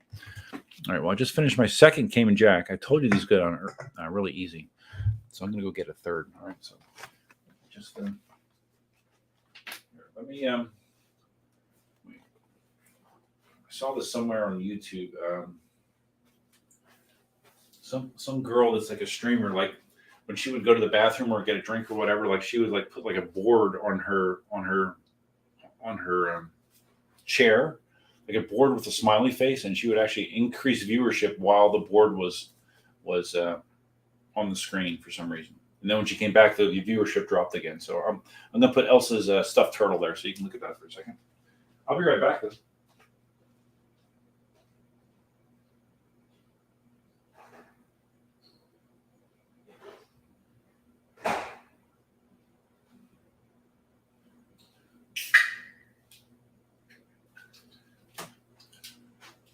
Okay, stuffed turtle done. So speaking of Elsa, like she has this weird thing. And yeah, I do these tangents, especially more when I'm drinking. But Elsa does this weird thing where, like, right next to me, across this wall, this is my guest bedroom. You know, there's a queen size bed in there. Elsa has decided that that is her bed. So I come home at the end of the day and I look in there, and like all the pillows are pulled back, the freaking sheets are pulled back. She like goes in there and she like nests in that bed. And, I put it back together. The next day I come back and they're moved again. So she's kind of taking over that bed. So whenever I have a guest, I'm going to have to do a full washing of the sheets in there because they have dog hair on them.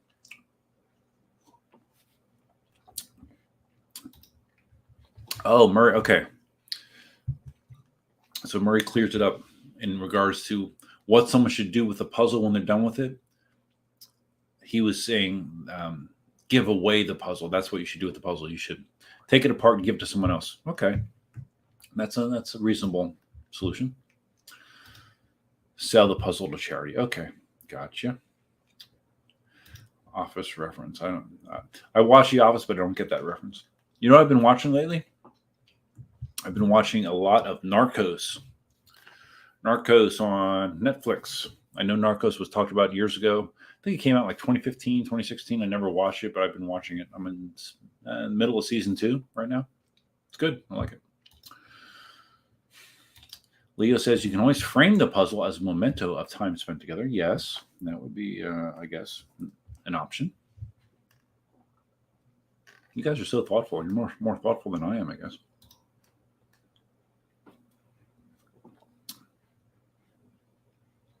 Murray says, I thought Marty would have been more into playing Twister naked, but with his cape on. I haven't busted Marty's chops lately about his cape. He hasn't worn it lately. He has worn it in the last 6 months, but he doesn't wear it nearly as much as he used to. Those California guys, they like a good time. I got some experience with that when I visited out there. Oh, Dale, see, Dale, when I'm drinking, Jokes like that are going to go over my head. And sorry, but 3 to 5 years is the age bracket of the puzzle. I got it. You got me.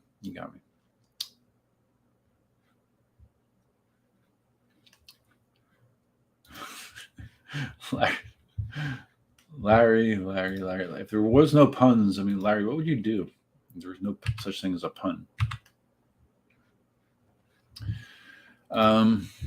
Marty has a capon. He doesn't even like chicken. Got it. I got it. The guy in Narcos playing Escobar is Brazilian. Oh, is he really? I mean, I never saw that actor before. I mean, he does a good Escobar.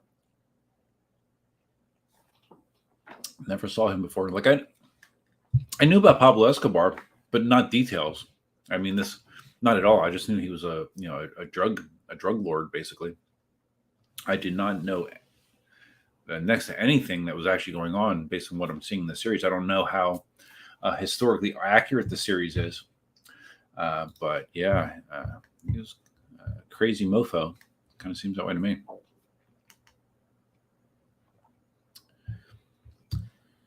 Chasing Joy. Anyone see the M10-4 one-wheel hybrid vid? Came out pretty well. No, but that was done years ago with an M10-3. I think the guy's name is Sonny. Sonny is like a big one-wheeler, and he had an M10-3, and he mounted like a one-wheel platform across the pedals of the M10-3, which basically allowed you to ride it side stands like a one-wheel.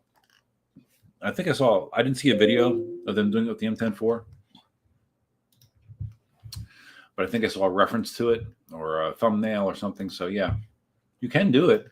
I remember when Sonny did that with the M10-3, it was rideable. I don't know that I would want to do it, but yeah, it was rideable. I don't understand the point of buying an EUC to convert it into a one-wheel type style, but hey, whatever. Different folks for different strokes. All right, so I've talked about the S19. I've talked about the patent. I've talked about the extreme. What am I forgetting? Well, the way for me to discover what I'm forgetting is to go back on the eWheel site and to blow my freaking nose again. Look.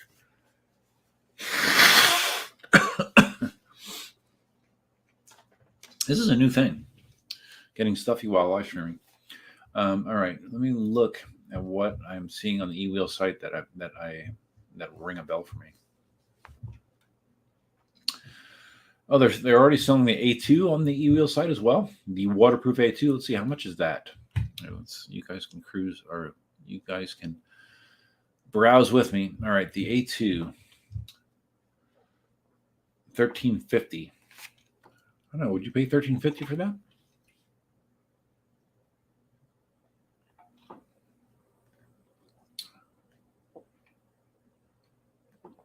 I don't know.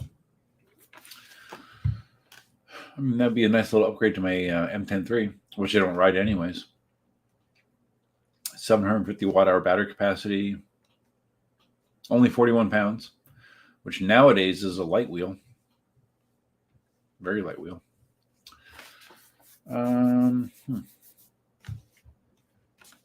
Has the same power motor as an M10-4, which is powerful for its size. You know, with a low diameter motor like that, very torquey, very powerful. Oh, but it's 13 pounds heavier than the M10-4. Oof. Why is that? Same size battery, but 13 pounds heavier? That's interesting. Maybe it's the waterproofing technology.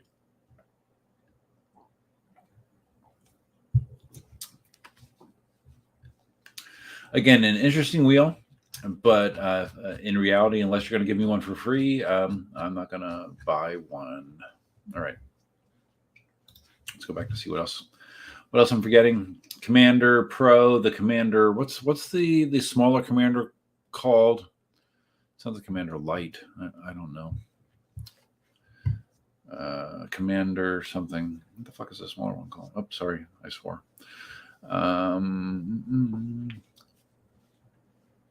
Oh yeah, whatever happened to the Master X? Remember when the Master Pro was announced and they talked about the? Oh, hold on, I'm blocking it. The Master X. Remember this? $4,200. No shipping date. What is the difference with a Master X? I don't remember. So it's more expensive than a Master Pro. And it's a smaller battery pack. It's a 4,500 watt motor. Okay. Rotational speed of 75.8 miles an hour. Okay. Yeah, because I remember that the Master X was announced, but I'd never heard anything else about it. Well, you can pre-order it on the eWheels site for $1,000. What a deal.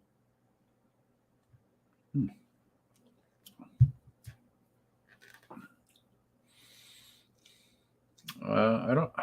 Does anyone get it?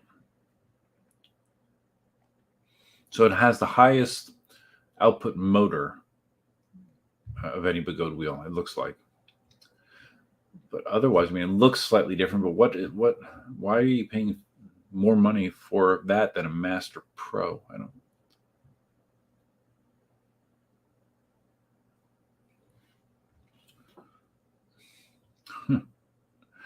I mean, look at this quote. Are there any differences between the Master X and Master Pro except the battery capacity? No, they're physically identical. The battery capacity is 25% less on the Master X. Okay. Well, I don't understand that at all. Not at all, but maybe someone can explain it to me. Why you would want a Master X. I don't know. Okay, I'm back. Hold on. I'm scrolling up. Murray, didn't Roger make a 100-volt M103? Was it an M103 or an M104? He did that too. Yeah, he did. Roger likes to do such things. Things that I would not do. Larry, if you had a choice between two wheels, one that was high performance and one that was long range, which would you buy? You can't have both. Well, can you give a little more detail? How different in speed are we talking? Like if one wheel could go 100 miles, but you can only cruise comfortably at 20 miles an hour. If another wheel could go 50 miles, but you could cruise without worry at 40 miles an hour, I would take the latter. Just because I don't like riding 20 miles an hour. So that would be the discerning. That's the right word. That would be the difference for me. What kind of speed difference you're talking about? I don't need a 55-mile wheel. I don't need a 55-mile-an-hour wheel. I don't need a 60-mile-an-hour wheel. But I like having a wheel that can go 50 miles an hour, so I can go high 30s without any worries about touching the ceiling.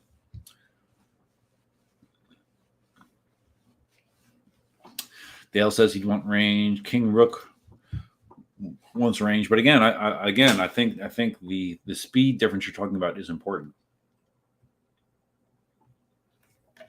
I don't want to go 100 miles at 20 miles an hour.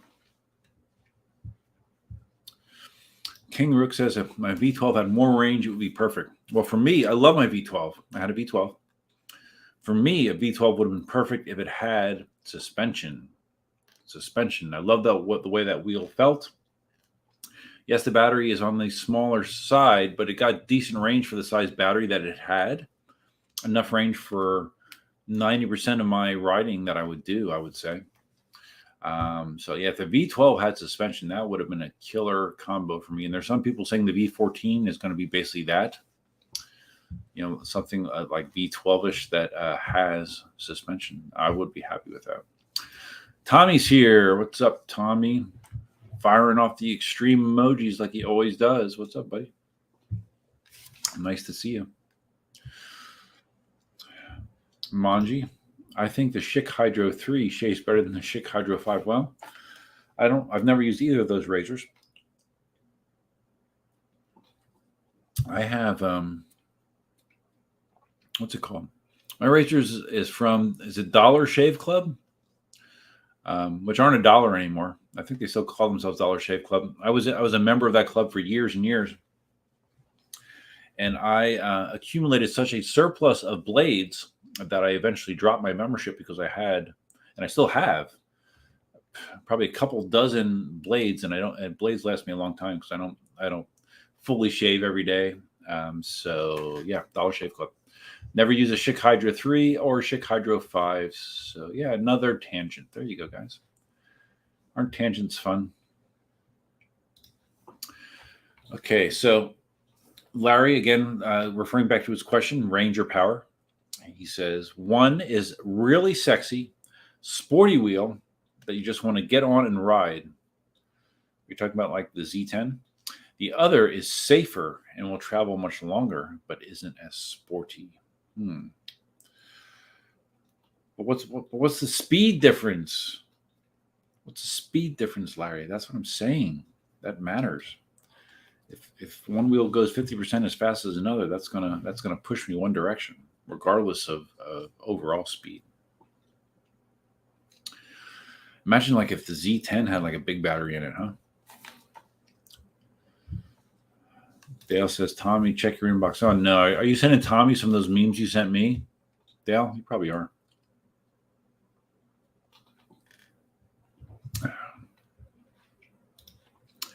Murray, hey, why would an OG Sherman get a notification on the dash charge error and not charge? I have a friend Sherman here that won't charge. Well,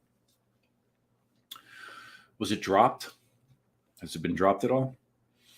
The original Shermans, they had an issue where the BMS was kind of vulnerable, the way it was in the pack. Like you might remember when I did my original Sherman upgrades, that included different pedal hangers, different motor, the wider rim, I should say. One of the mods that I did at that time is I had to actually, on the case, I had to cut away a few of the ribs, because those ribs potentially put pressure on the BMS, and cutting them away, I guess, was a workaround for that.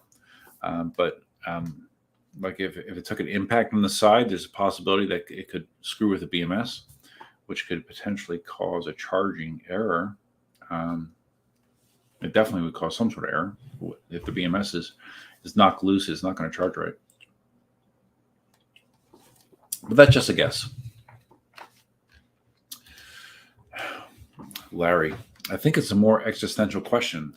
A hot ride that may break down versus a nice long ride. Oh, I see what you're doing, Larry. Again, I've been drinking, so I'm not thinking symbolically.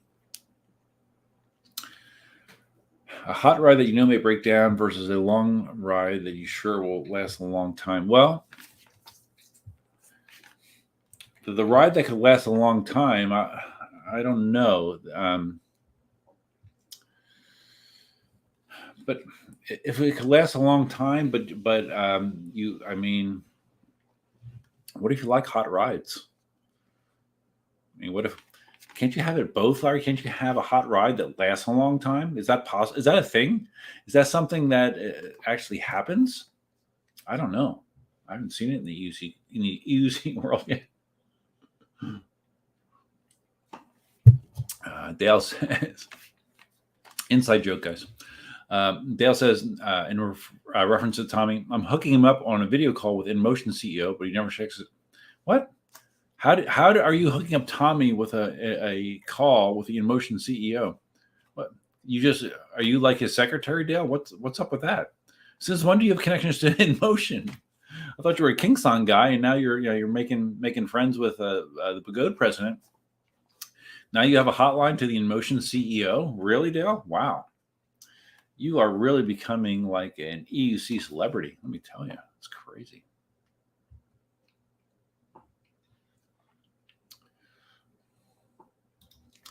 Murray says he went to charge it and wouldn't charge. Well, first thing I would do then is open up the sides, and I would check the voltage on the individual battery packs. If one is significantly lower than the other, that could be the problem as well. You could have a bad cell in one. Larry says, Jesus, man, took you long enough. Hey, I don't have any excuses. Just being honest. But I get, I'm buying what you're selling now, Larry. I understand the existential question. Mm-hmm. Yep. And I don't, well, this isn't a members only live stream, so I'm not going to go into, I'm not going to go into further detail. Let's leave it at that. You have to choose one. I don't know, Larry. Depending on the day of the week, I might make a different choice. It might change. It might go back and forth. What if I had both the hot and sexy wheel and the longer range wheel? I know you can only have one. What if I rotated? What if, like, one day I would be able to take out the hot and sexy wheel, the other day I'd be able to take out the long range wheel? Depending on my whatever I'm feeling like for the day. Sometimes I want to ride a really attractive wheel that I really think looks cool, and some days I might want to go like really far. I'll ride the long range wheel. Makes sense. Murray says a hot ride that lasts a long time. You're awesome. I don't know about that.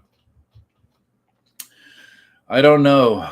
Dale has a lot of opinions on awesome. I know that out of all the people that do YouTube videos and reviews in the world, Dale's favorite reviewer is awesome. He thinks that she does the most in-depth reviews. He values her opinion like no other. And he can not wait until the next awesome commentary comes out. I'm sure about that. Dale, did you ever get a response back to that email or message you sent to Jason, by the way, regarding awesome? I remember you mentioned that on a prior live stream, and I was curious if you got any sort of response on that. Dale says, I'm one of the people that got a video call. Why did you get a video call from Inmotion? What? Explain this. I don't get it. And I found out Tommy hadn't, so I messaged Bob to ask if we could arrange. Who's Bob? Bob's the Inmotion CEO. Isn't he Chinese? His name is Bob. Really? You guys, I think you guys are just effing with me now. Dale has a lot of opinions in general. Yes, you do. But I know Awesome is your favorite reviewer. You can't deny it. What? You unfollowed all of her blank? Really? Dale, wow. Way to take a stand, man. Good job. And you never got a reply. I can't believe it, because, I mean, that was a very level-headed and well-worded message you sent to Jason.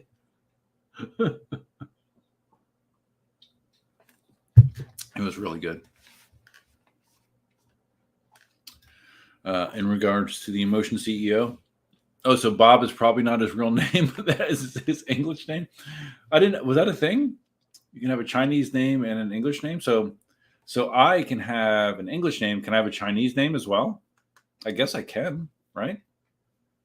I don't know. Can someone give me a Chinese name? I don't know. What does Sean or Duff translate to in Chinese? I don't know. Could be scary. Jason Joy. So I'm just starting a YouTube channel. What editing software do you use, if you don't mind me asking? I don't mind you asking. The software I use is called Camtasia.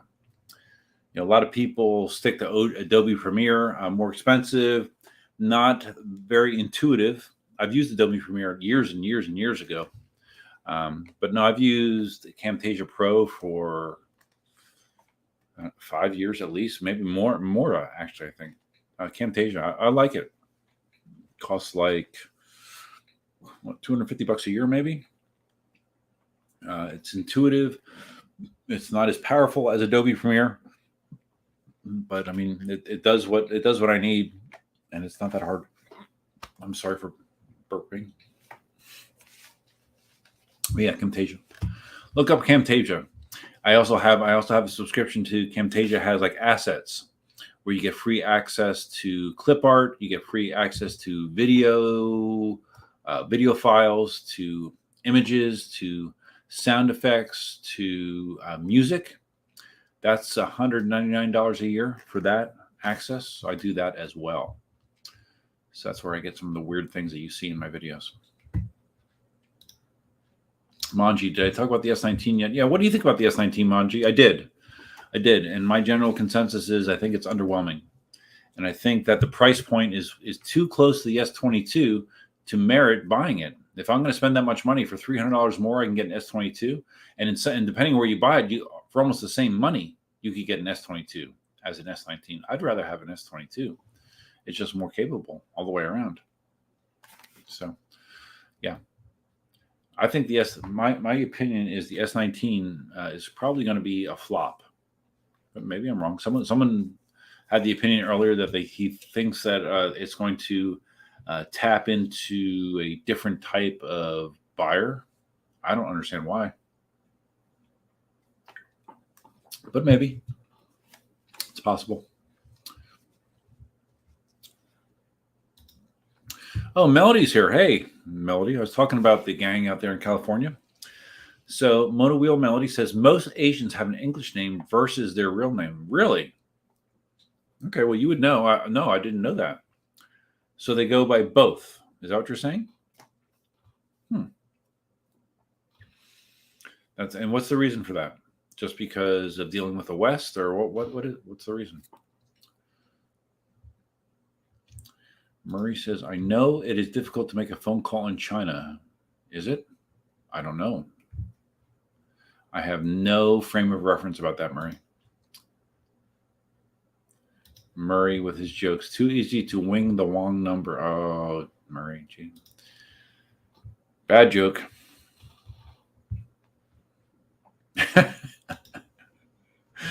Melody, what do you think about this? Chuck a frying pan down the stairs and the sound it makes is your new Asian name. Okay. That's I don't understand the way your brain works at times, Dale. I would not have ever thought of that myself. Chase and Joy. Thank you. I really appreciate it in regards to the video software I use, video editing software. I just want to do my part to expand the love of EUCs to the masses. Oh, that's good. The more the merrier. I talked in the past about when I first started writing EUCs and doing videos about it. Well, actually, when I first started, I started with the Mini Pro, Segway Mini Pro, or Ninebot Mini Pro, whatever you want to call it. Back then, I mean, are we coming up on 7 years now for that? I don't even know, guys. I'm losing. Yeah, I think, yeah, because it was like 2016. 7 years ago, I mean, there was very, very few people doing content on PEVs, whether it be the Mini Pro or an electric unicycle. Very, very few. I was one of them. I mean, before me, it was like Ian, Speedy Feet Ian, who I'm thinking about. I haven't seen much out of him lately at all. Hopefully everything's okay. I haven't seen a video from Ian in a long time, so I don't know what's going on there. But there was, I mean, I don't know, less than 10 I could think of back then that were doing content. Now there's literally hundreds of people doing content. It seems like more people are riding around with like 360 cameras or GoPros than are not, which is fine. There's just a lot. I mean, there's so many options now. It's it's a little overwhelming, at least for me. Like I watch a core group of people, and I don't really look for more, but there are a lot of EUC content providers out there. I'm just one of them. I'm just an old one of them. Old. So Melody says the Asian name is too hard for Westerners to pronounce. Okay. Again, I defer to you, Melody, because you would know. Dale says, like Max Bagode, her real name something like Kiki, but she chose Max because she likes two broke girls. I don't know. I have a feeling that's a joke that's going over my head. Pinoy Triathlon. Are you Chinese, Pinoy? My Chinese name has nothing to do with my real name. I think that's what you're saying.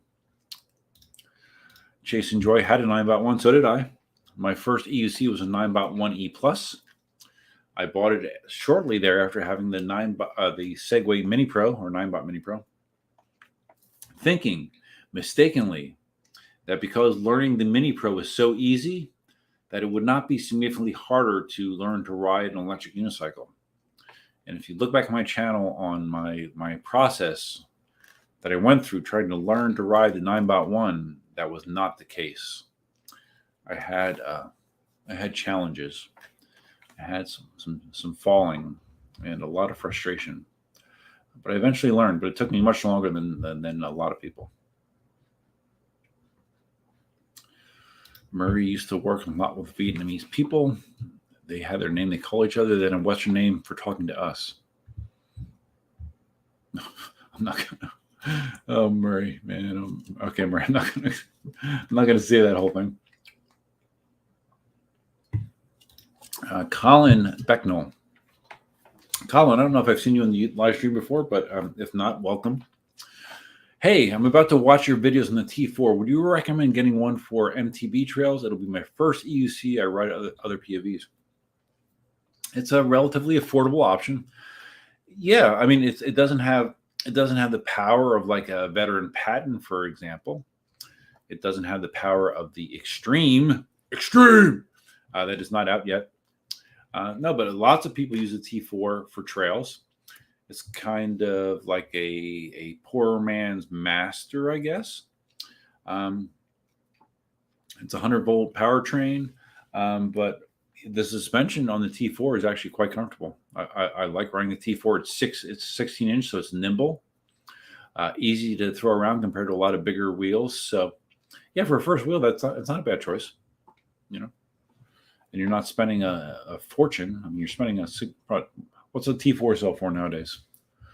Do they still sell them on e-wheels? Let me see. Are they even selling the T4 on e-wheels anymore? I don't think they are. Let me see. T4. Oh, wow. I don't even see. Hold on. I'm still looking. I do not even see a T4 on the e-wheel site anymore. Really? I thought they were still selling them. Let me look on Alien Rides. Hold on. I'm just because I know what I paid for mine. Mine was like low 2. I bought my T4 from Alien Rides. So let me just see if they are still selling T4s on Alien Rides. I'm curious now. You got me curious. Oh, okay, yeah, they are. $2,200 for a T4. So nowadays, that's relatively inexpensive. When I first got started in the hobby, that would be very expensive. Yeah, T4 is not a bad choice.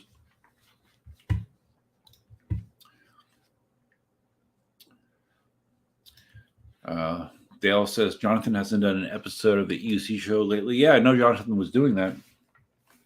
Yeah, I don't know. Like I said, I don't know if something's going on. I do not know. Hopefully not. You know, both Ian and Jonathan are two of my favorite people in the EUC community, so hopefully everything's okay. Murray, I have not seen much from John. Are you talking about Jonathan? Okay. No, I've not. Who knows? Well, just like me, you know, sometimes life kind of takes over, right? Larry's got to go teach his class. Tastes great versus less filling. The great debate to be continued. Yeah, Larry, we can continue that debate later.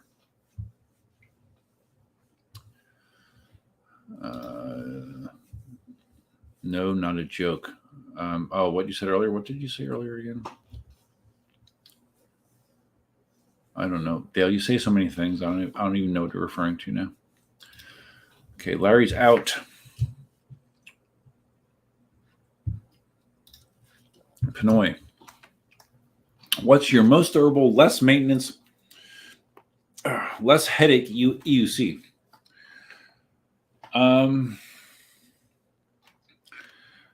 None of the current EUCs that I own are problematic, but that has to do with the conditions that I expose them to, which are generally favorable.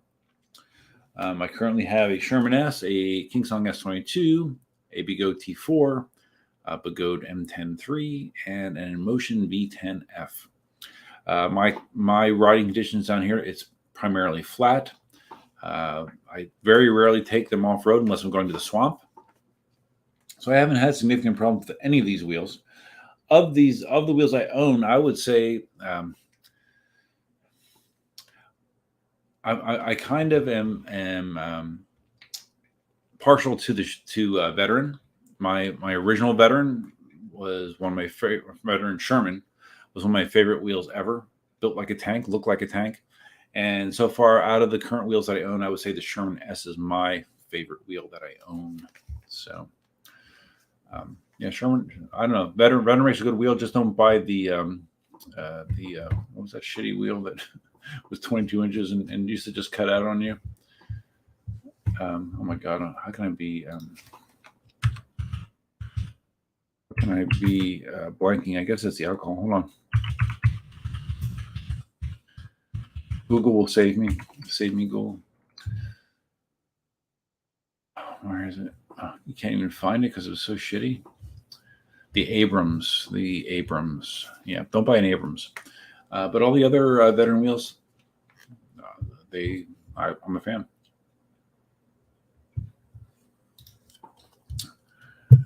Melody. What do you think of the EUC pull force test that the Sherman S has a peak pull of 235 pounds versus the EX30 of 219 pounds? Where did you see this?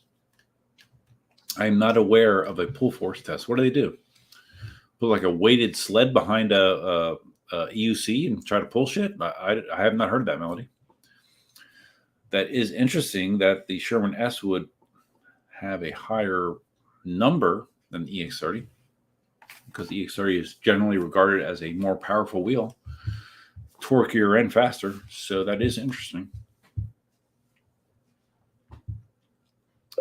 Manji's falling asleep. All right, buddy. I will talk to you later. Yeah, it is 10 o'clock and it is a school night. I won't go much longer. So, okay. So Dale says so Max Begode is one of the new team members, has been going live on Facebook a lot. Okay. I have no idea about that, Dale. I have not seen her, but I do trust that you are telling me the truth. Colin, in regards to the T4, I have one lined up for 1,500 with 200 miles. Okay.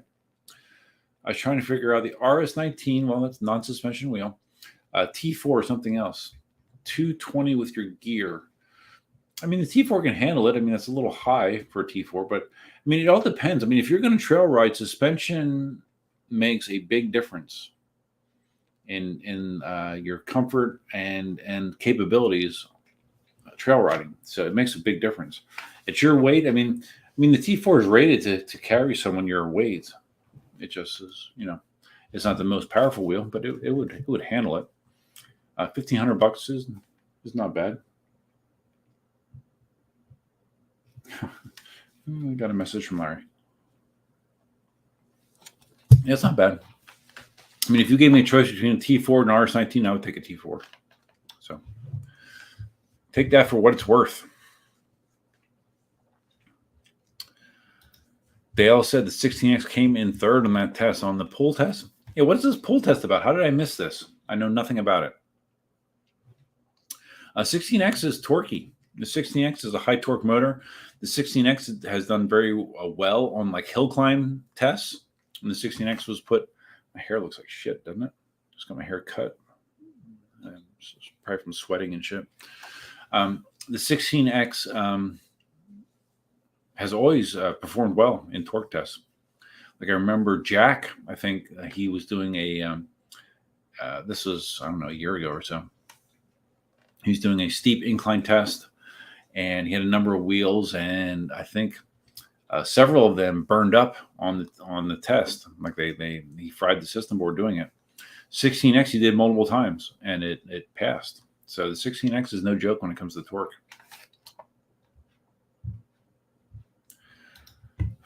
Yes, Colin, that's true. Dale is now a Go T4 enthusiast.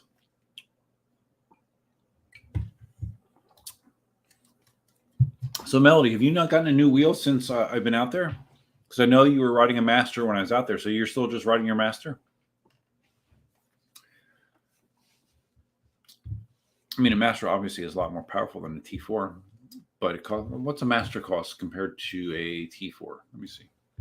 But he's only looking to spend $1,500. Remember that. Master on alien rides. A Master's $500 more on alien rides. $2,700 versus 22. So yeah, I can see your point there, Melody. For someone his weight, yeah, Master would perform. It's a 134 volt wheel. It would perform better with someone his size. If you could get one used, possibly, maybe you can sell them yours. Why not?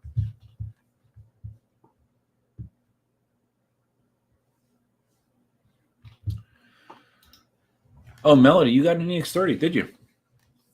Do you still have your Master? And how do you like the EX30?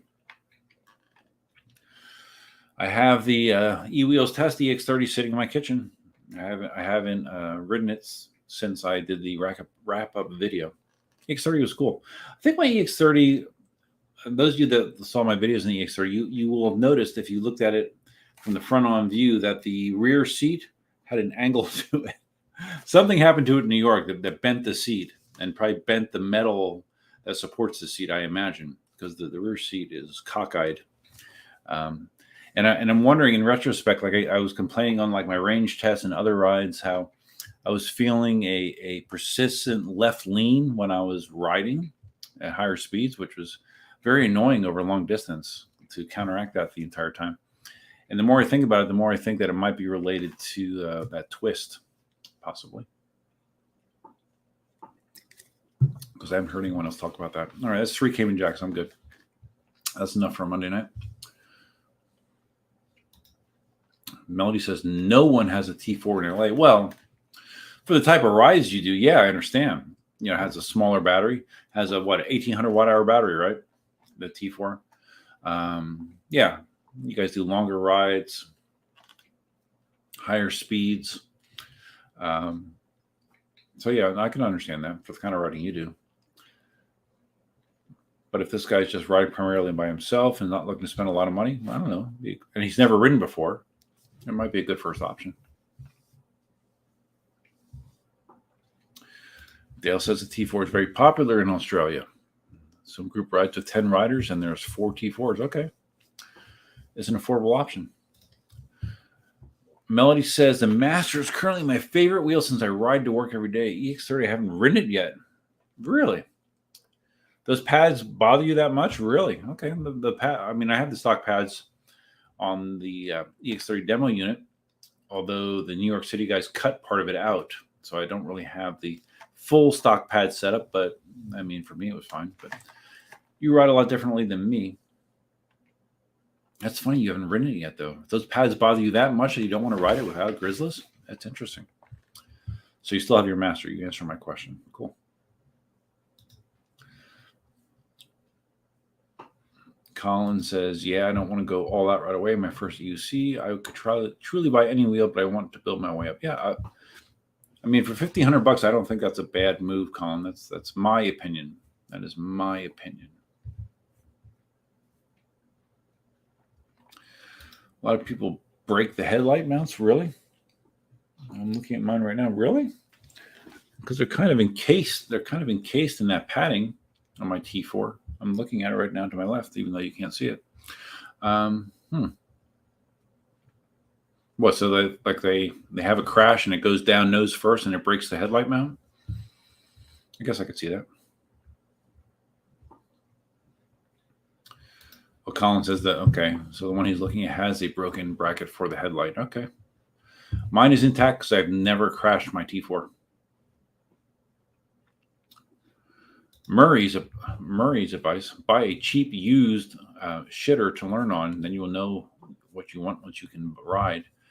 You can do that. I mean, yeah, my Ninebot 1E Plus, which I bought new, That was, I think back then it was $600, which is, a lot of money in a lot of people's worlds. By EUC standards, it's dirt cheap nowadays. My best deal ever was that Inmotion V10F that I bought. Was it last year or even 2 years ago at this point? I have an Inmotion V10F that has super low mileage. I think I bought it with what was it? Less than 20 miles. I think I paid $400 for it or $500 for it. Super, super cheap. That being said, I hardly ever ride it. I bought it with the intention that would be my wheel that I would teach people to ride on. It's a good intention. The problem is I haven't taught anybody to ride on it, but I still have it just in case. So yeah. Best intentions,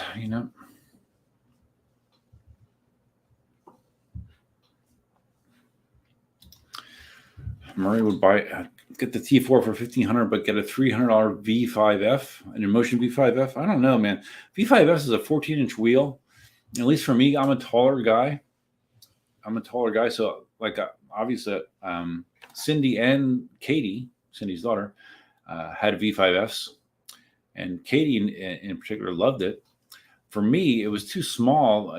Because I'm tall, and to mount it and to brace it against my leg, it was the form factor was too low to do it comfortably. I could do it obviously, but I don't know that it's the best wheel to learn on. I think something with a higher profile on the side actually makes the process of learning to mount and dismount easier. At least that's my opinion. V10F, yes. A T4 or a V5, I don't know. I don't know if that's the best way to learn on or not. Depends how big you are, maybe. If you're a shorter guy, yeah, probably it's fine. Dale's first EUC was $130 Australian. Okay. Murray learned on an MCM5. Yeah, those are, again, 14-inch wheel, small format. You can do it. Some people learn, on M103s, which are extremely small. So if you learn an M103, getting on a 18-inch wheel is going to feel like a Cadillac. So, I don't know. You can go both ways. And one of Dale's 4 wheels for free. Well, you can't beat that price, Dale. That's great. It's fan-freaking-tastic. All right, so it's 10:11. I think I've accomplished my goal here. I've given you background on where I've been, why you've not seen much of me. I've given you my feelings on the wheels that have been announced recently, unless there's more wheels that I forgot about. That's possible. And I've pledged to you that I will try to make myself more available if possible. Oh, wait, hold on. Colin. Okay, so Colin knows how to ride. You've ridden some EUCs, but you just haven't bought one. So you've ridden a Sherman S, Master Pro. Oh yeah, Master Pro that's a big ass wheel, dude. And an RS, but it's time to get me on. Okay. Yeah. All right. Well, if you know how to ride, okay, that's good. That's 3/4 of the battle. So yeah, I don't know. A $1,500 T4 doesn't sound bad to me. Chase and Joy, thank you, Chase and Joy. So, anyways, I appreciate you guys sticking in here again. A basically no notice live stream, which is not ideal. It's not ideal to maximize viewership, but if you're still here and you haven't done so, one thing that you can do, and I should mention this more often, and I always forget. Sometimes people in the chat remind me, is take a second to like the live stream. When you like the live stream, it will encourage YouTube to show it on replay to more viewers, increases viewership. Only if you like it. If you don't like it, then F it. But if you enjoy live streaming, click the like button. It costs nothing. It helps the channel, and so do it if you want to. Murray still thought. All right, hold on, Murray. What's Murray saying? He bought my Sherman and bought the MCM5 used. I bought a Nikola Plus to transition to the Sherman. Nick Plus is my go-to unless I need long range. Yeah, I know you ride Nikola Plus a lot. I had a Nikola Plus, by the way. Those of you that don't know. Traded it for a 16X a few years ago. So anyways, guys, all right, I am signing off for a Monday evening. Look for me again. It won't be 2 months until you see me again. It'll be sooner than that. So appreciate you tuning in. Until next time, Duffman out and end the broadcast.